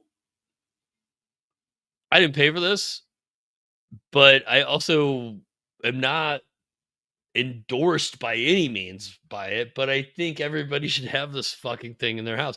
If nothing else, go to printables, download free shit, and make stuff. Like it's that fucking easy. It was not that easy when I learned when I started. Why can't I unmute you? I was trying to unmute you. Uh, when I started trying, or when I started 3D printing, it was a pain in the ass. You had to clean the bed. Well, you still got to clean the bed, but you had to level it, and I had these big wheels, and it was a pain in the ass. This thing does it by himself.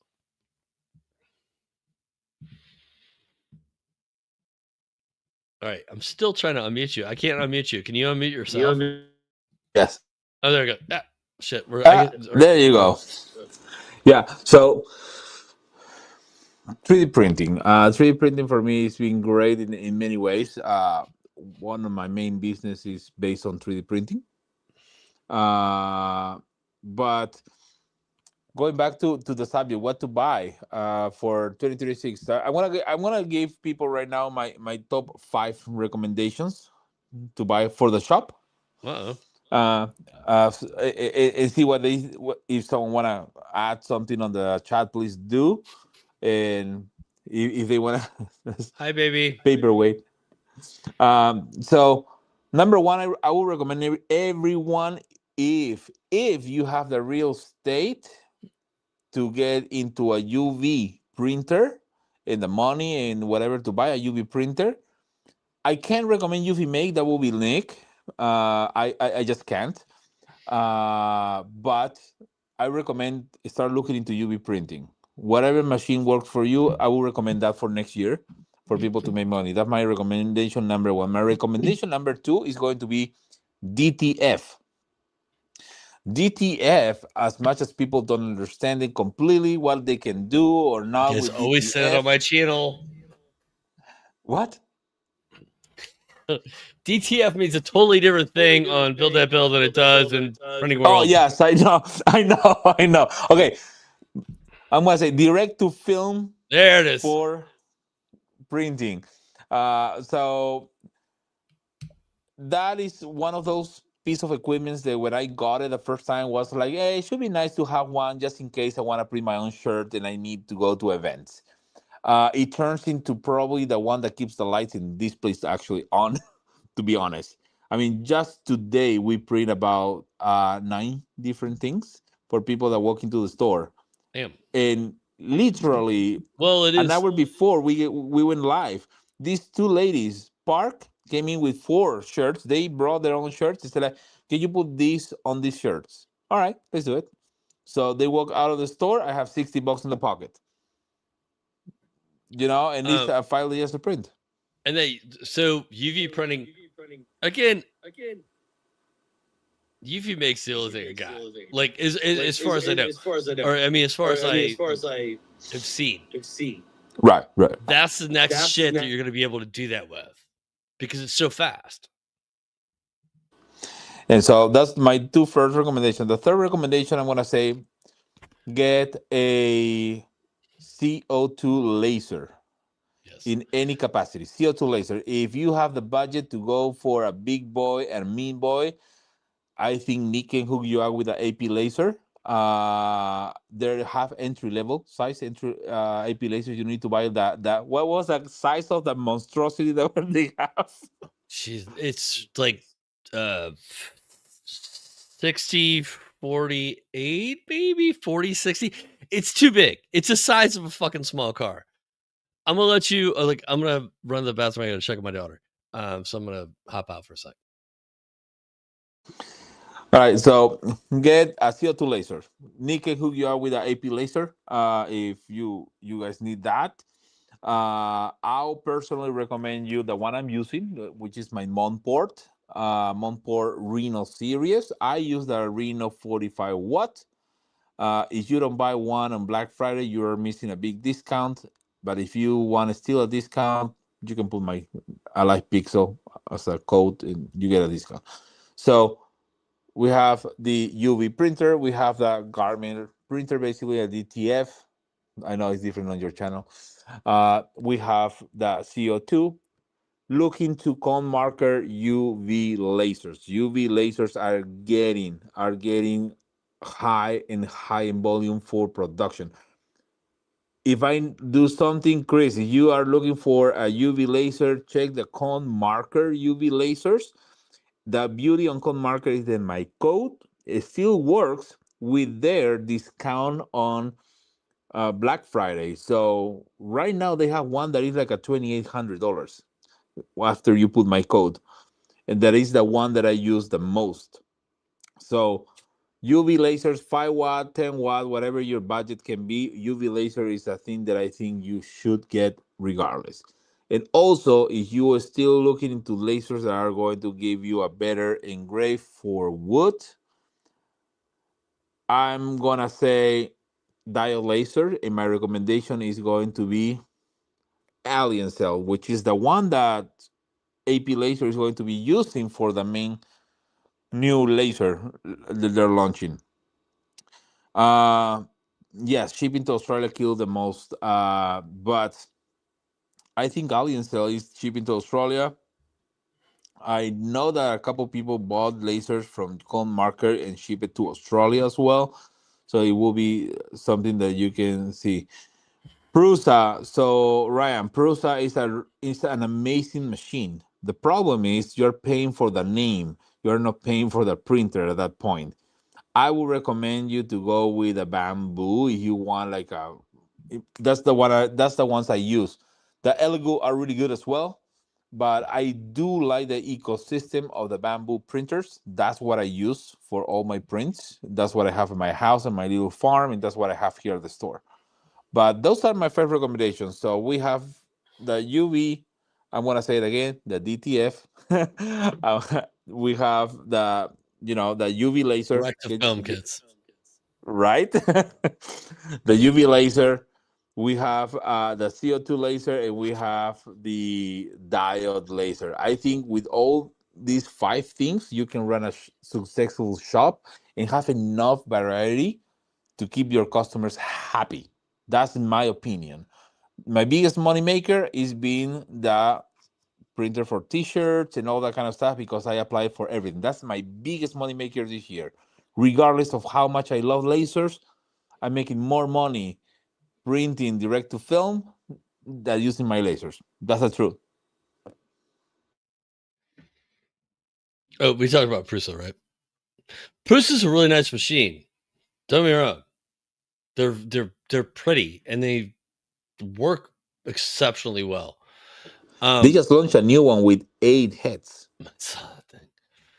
I I run so to Daniel's point. Okay, one, the Elegoo is like a $300 or $400 machine. All right, so but I run Orca Slicer's bamboo slicer, right? I run bamboo slicer on it. I just like I cannot tell you how many problems I had. I went down like a product rabbit hole with 3D printers for a while because Andrew sent me a 3D printer and I used it and people kind of liked it. And then a bunch of people sent me a bunch of printers. And the thing was, I mean, they were all fine.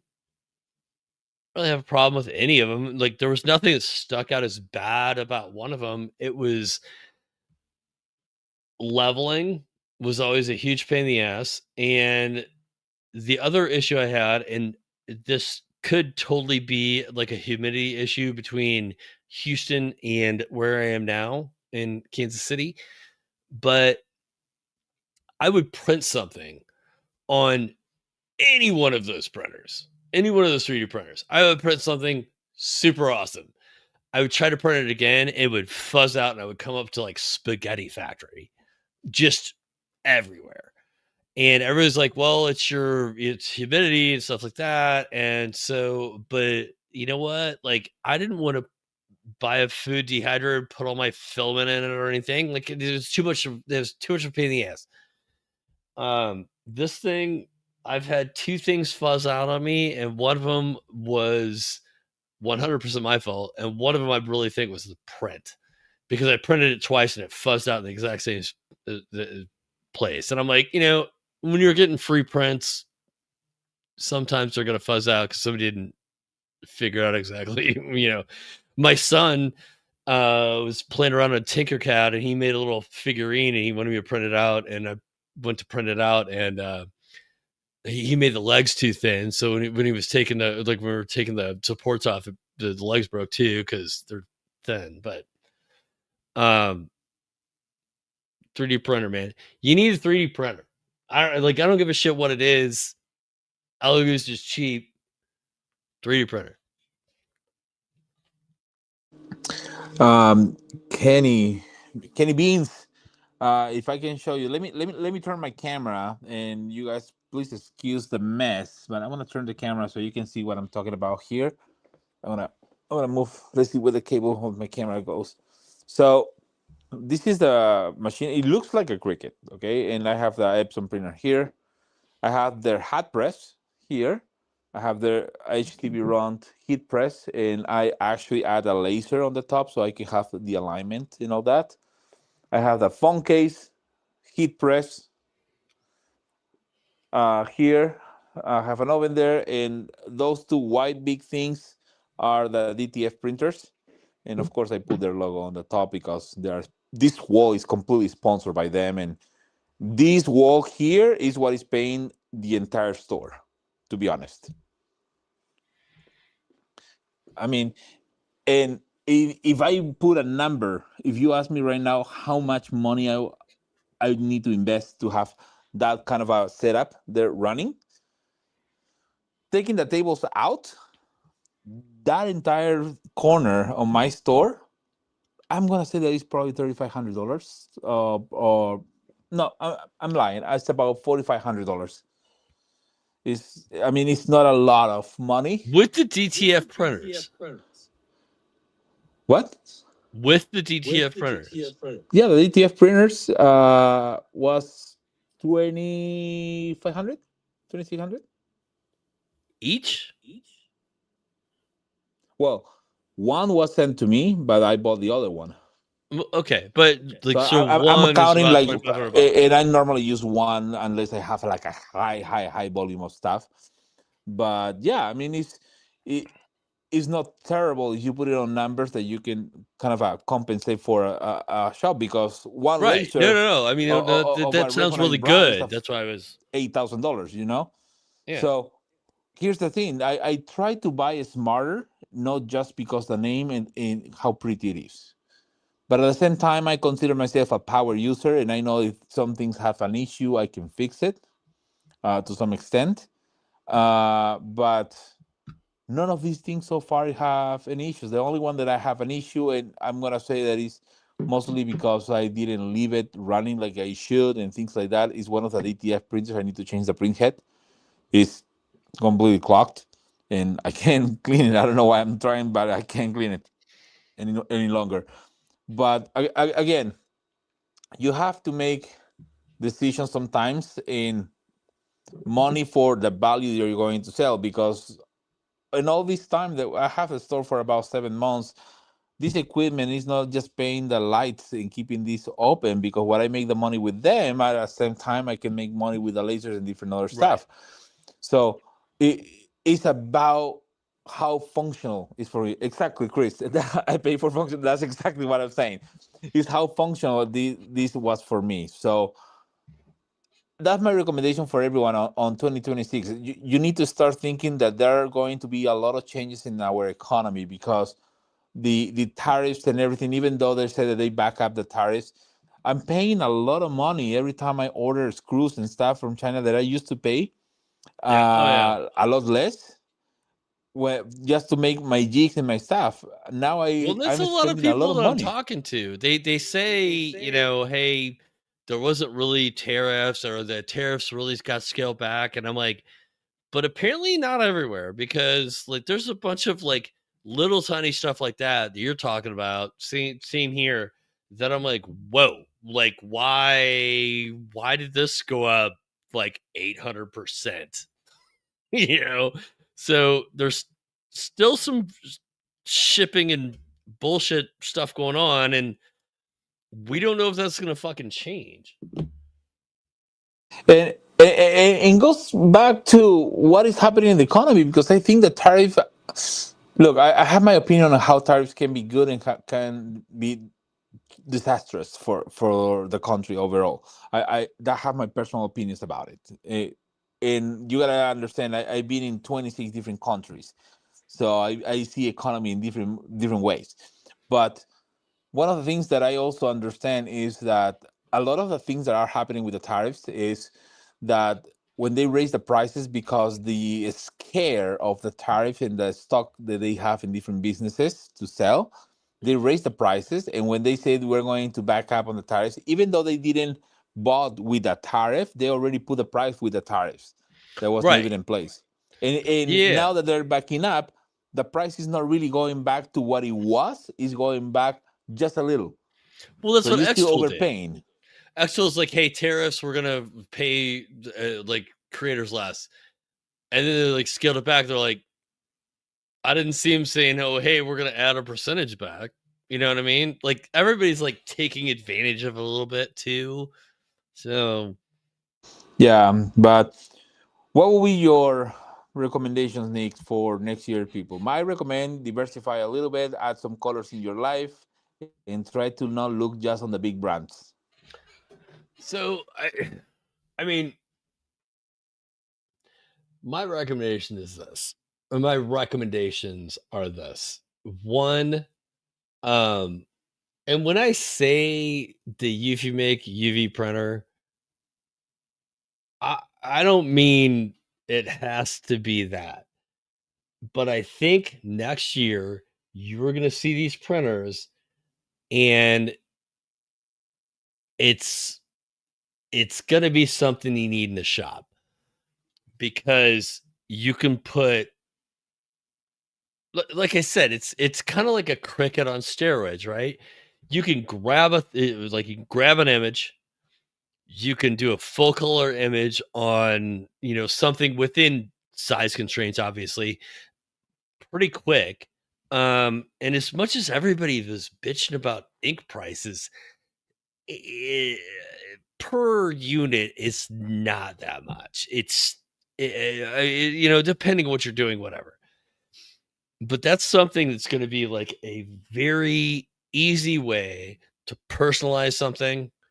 Give it a bunch of color, which is what everybody wants, and do it quick. So I say UV Make right now because UV Make is like kind of the forefront, I guess, but I'm sure as soon as the UV Make comes out, like in full production, somebody's gonna like the retro engineer it. They're gonna make another one. It's gonna look a little different. It'll do the same thing. It'll be cheaper. So do whatever with that. 3D printer. I can't say it enough. I love this little fucking thing. It's amazing. It is the dumbest smart thing I have. No, it's not even that dumb. Like it's just the fact that when I tried to get into 3D printing, there was such a learning curve. It was okay, well, you got to learn how to slice stuff and you got to learn this and you got to learn this and you got to know how to, I always say leveling, but you had to level a bed and stuff like that. This The thing, the super the super tweaking, right? yeah, this thing. So Dave brings it over. He's like, okay, let's just get it set up. I'm like, okay, great. And I'm thinking my kids are just like, I'm thinking this is my next headache, right? And he's like, okay, so first thing we do is auto level the bed. And I'm like, I'm sorry, what? And he's like, you auto level the bed. And the fucking thing auto levels itself. It does it itself. Um, and Nick, don't you miss the paper under the nozzle? no, no, no. I can't tell you. So my thing is, I've always said this. The reason I love lasers is because I don't do anything fine. Okay. I don't do any fine tuning and shit. I'm a blunt fucking object. That's the reason I torch shit and use chainsaws.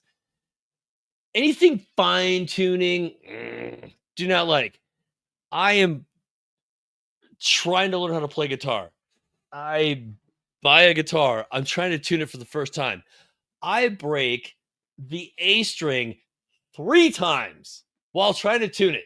Why? Because I don't know how to go like this with the little tuner thing. It goes like this.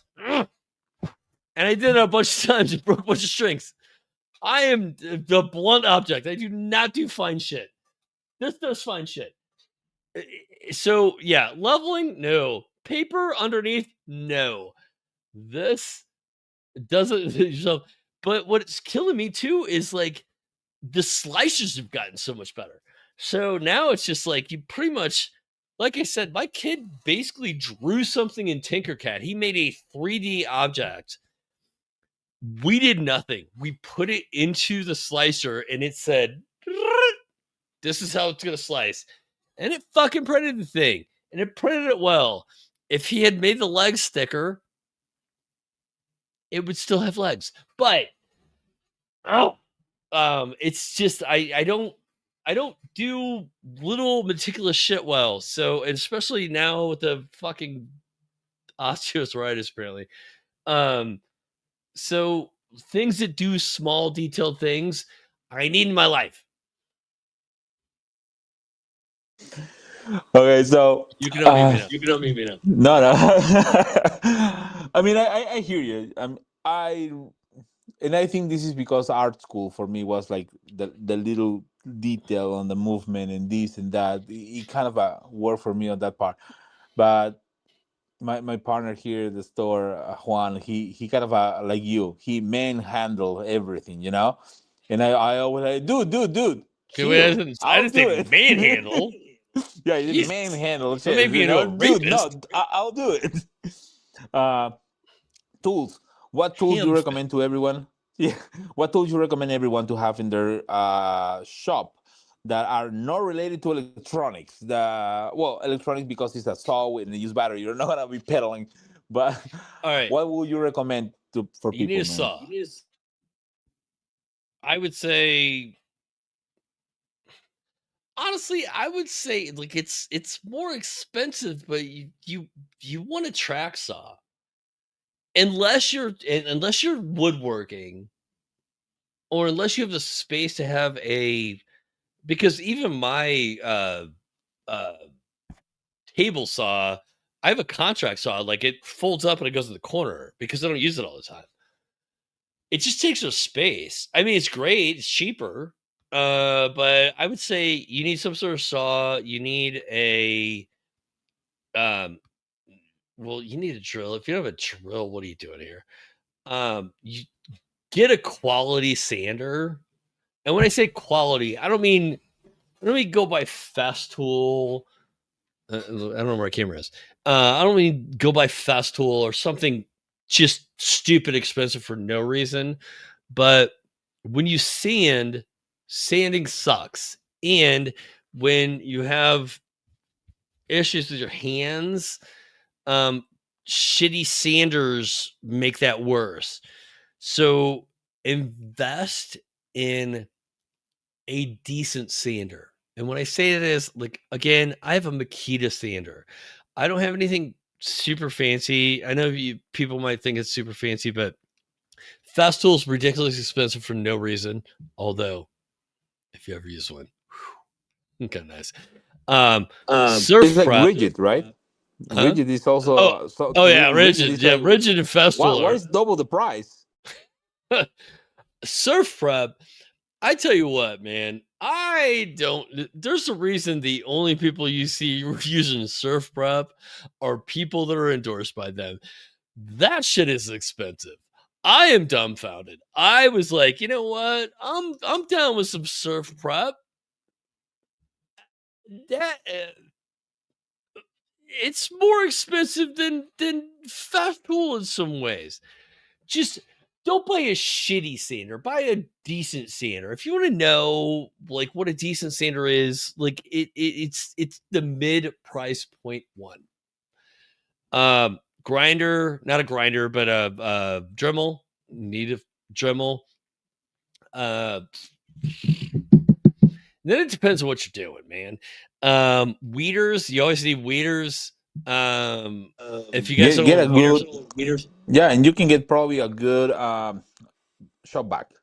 I think a oh, shop back is a you know must. what? People completely underestimate the need of a shop back. All right, two things. One, yes, absolutely yes. And the thing is, you don't need to go crazy on a shop vac. Um, Mine I was like a go $39 though. I go a little crazier because I got a lot of dust, right? So like I want like HEPA filters and stuff like that, but you don't need to do that. You just need to be able to clean shit up. Now, man, I wish I would have thought about this earlier. Giraffe Tools makes this really cool unit. It's pricey. It is not cheap. I'm letting you know now. It's 350. I think it's like $300.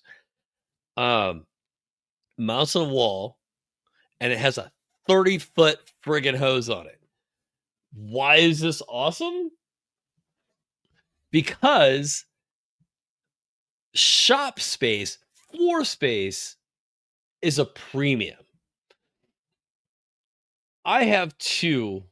I have two shop vacs. I have one that I use to clean stuff up, and I have another one that I wheel around that is like my dust extraction for miter saw or my cinders and stuff like that.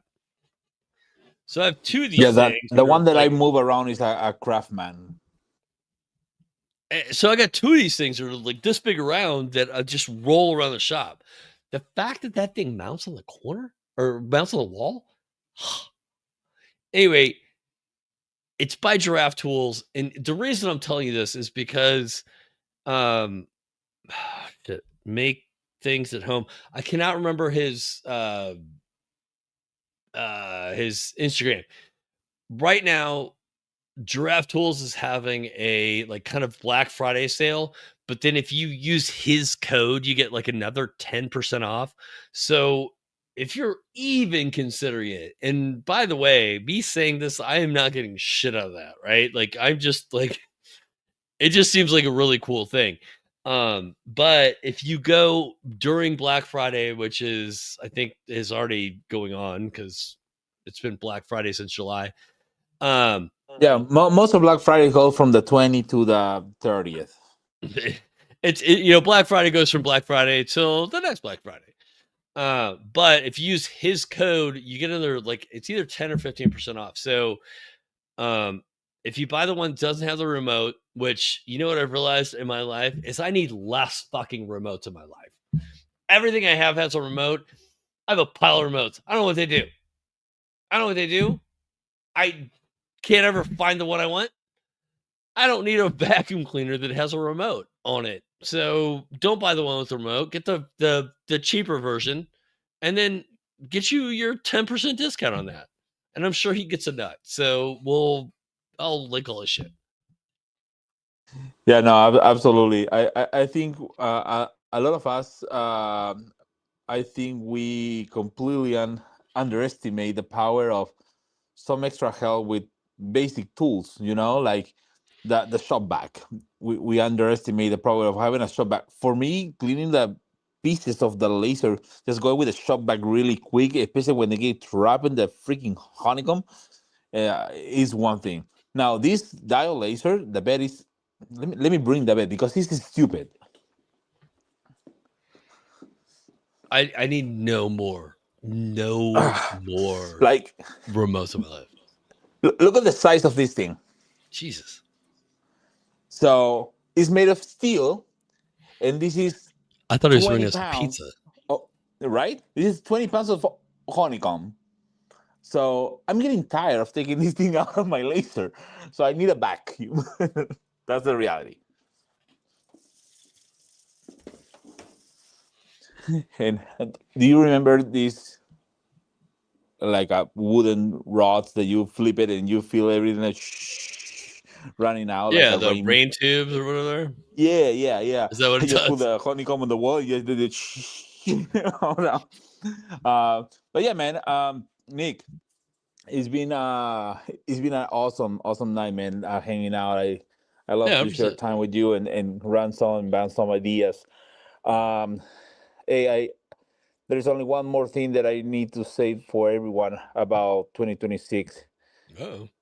Don't buy a laser right now. I'm gonna say that yes, Black Friday deals are great, but guess what?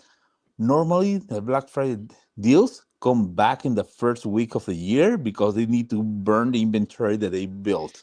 Yeah. Yeah, So don't try to push yourself right now I because would say you're gonna have this. a game. I would say if you're going to spend money on Black Friday stuff, um, look at your mats, like materials, um, and like ancillary shit. Like I said, weeders. Like you always need weeders. I I was rolling through, and I'll put them in the description. I didn't know what we're going to talk about today. There are y'all know what weeders are, right? It's like little like things that help you pick out little pieces of lasery goodness. Um, they usually come with like crickets and stuff, but I use them all the time with keychains and stuff like that. When I was looking at stuff, just kind of seeing what's out there, all of that stuff is on these crazy Black Friday deals that are like a whole kit. Like my first Weeders was literally a package of dental picks that I got from Harbor Freight. And the thing is, those are great. They're cheap. They're actually kind of too sharp for what you're trying to do. Like you want them a little duller. You don't want them to be so dull, but you don't want a point on there because you scrape stuff. Anyway, but I bought this from Harbor Freight for like I would say like $8, maybe 6, something like that, for a 4-pack. There is a set of weeders, scrapers. I think there's even a tape measure in there and shit for like $5.99. I'm like, this is stupid. One thing that I saw in there that I ordered, you know what? And you guys, you'll hear about it later, but it's a pair of weeders that have a little fucking LED light on the front of it. And you know why that's awesome? It's because I'm blind as shit. I can't Dude, see shit. I need that in my life because guess what? I turned 40, and as older as I'm getting, my vision is saying like, "Yep, nope, it's not happening. It's not happening." So now I'm like, "You, I need 2 or 3 sets of glasses for whatever." I always Oh, forget my glasses, but yeah, no, light on the weeder will be great. And yeah, look at materials. What you just say about materials and get the deals for materials and different stuff and blanks and stuff like that, those are the things that are going to make you money because right now you are going to buy it for cheap, and as soon as holidays pass you're going to have a good stock of things to resell. all right. One, let me pull this up. Look at that. $13. Can you see it? Or am I stupid? Okay. Look at that. 2 little weeders, LED lights on them.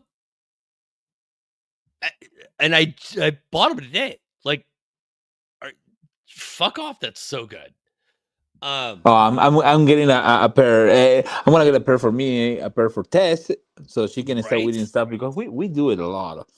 And I want to get a pair for Juan because Juan is a little older than me, and he's also like he's not with his glasses doing something, and he like, oh, I can see shit. But okay, so I will say this. It's like I've been using some Johnson Plastic Plus, their materials. Um, so far I've been really impressed with their stuff. But like pro tip, hack, whatever. You want to try out some new things, some new ideas for possible things you're gonna sell. One, all of those companies, well, I shouldn't say all of those companies, most of those companies are running some sort of deal now. Anyway, JPP Plus is running a thing that's like a Mega 25 thing where if you go in, they have a section of stuff that's on sale.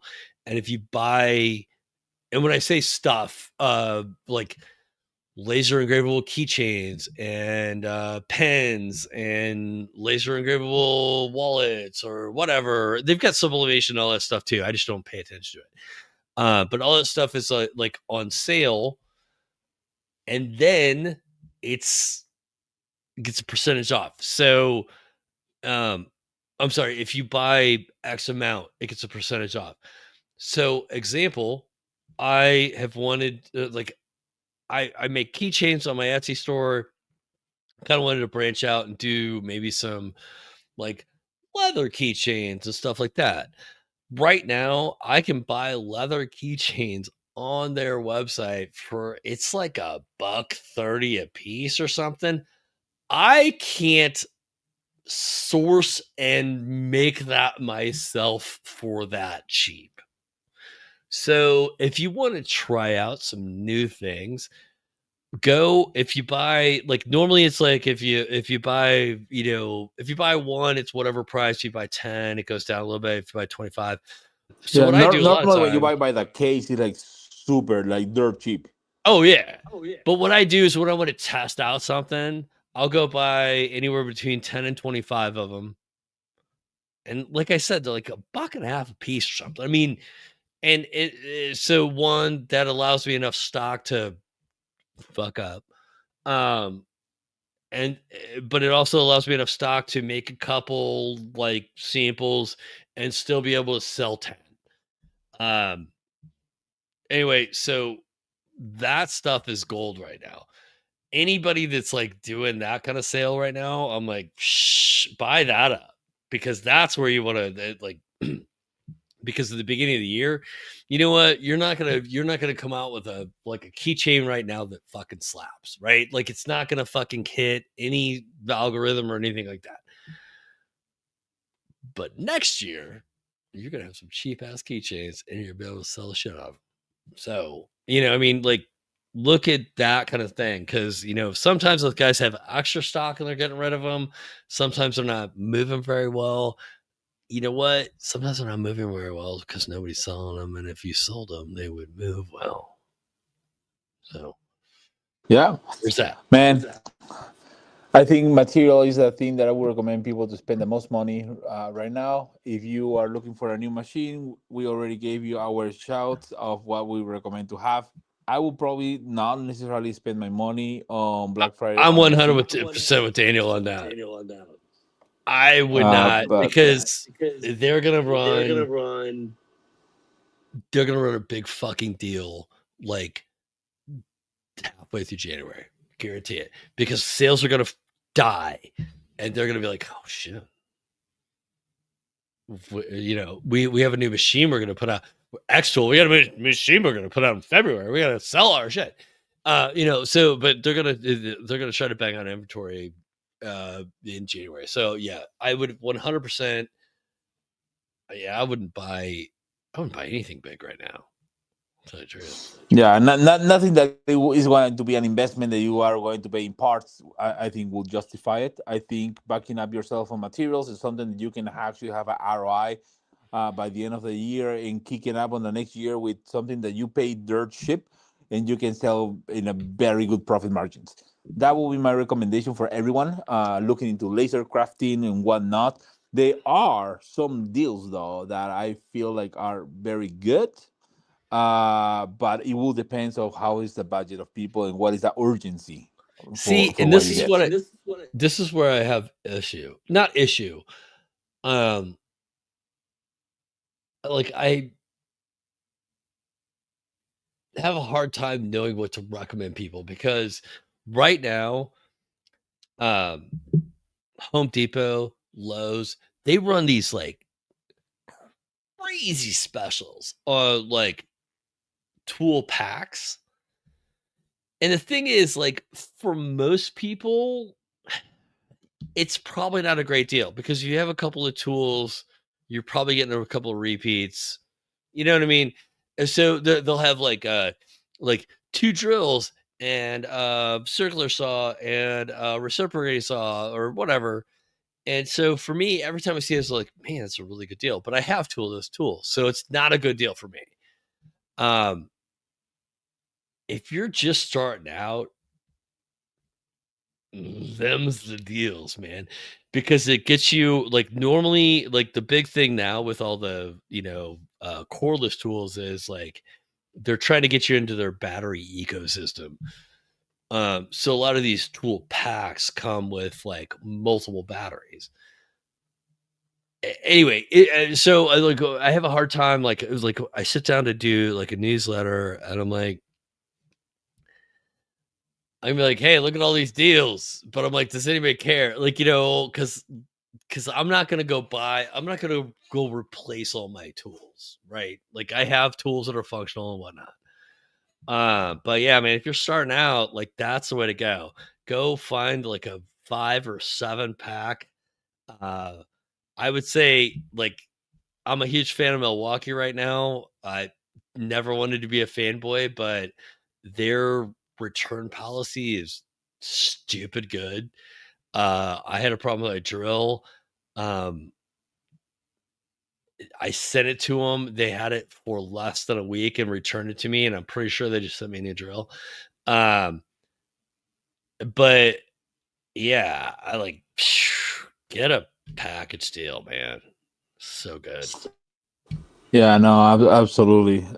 Tools, get your tools, get your shop like on a position that you can actually make a hole that you don't need a laser for it. So buy a drill, a drill driver, a couple sanders, like you say. I like the sander that goes with this kind of a tiny orbital, which is like a pen for small like ornament things and whatever. And then I have my 5-inch sander, circular, What's I would say about the orbital. Fantic?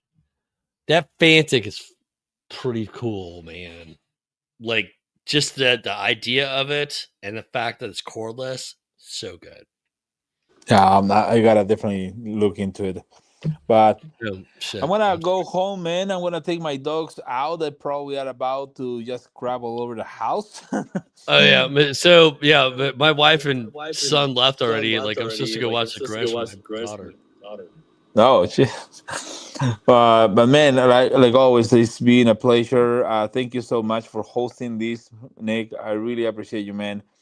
Absolutely, brother. And I'm sure everyone is going to hear more about us in other stuff. I've been planning a couple stuff that I've been running through Nick here and there, but I'm gonna end the night saying go go back to work. Oh, I was gonna say fire laser. There you go. All right, man. Thank you, man. Take it easy. Good to see Take you it all. easy, Thank you guys. for joining us. Thanks. Bye.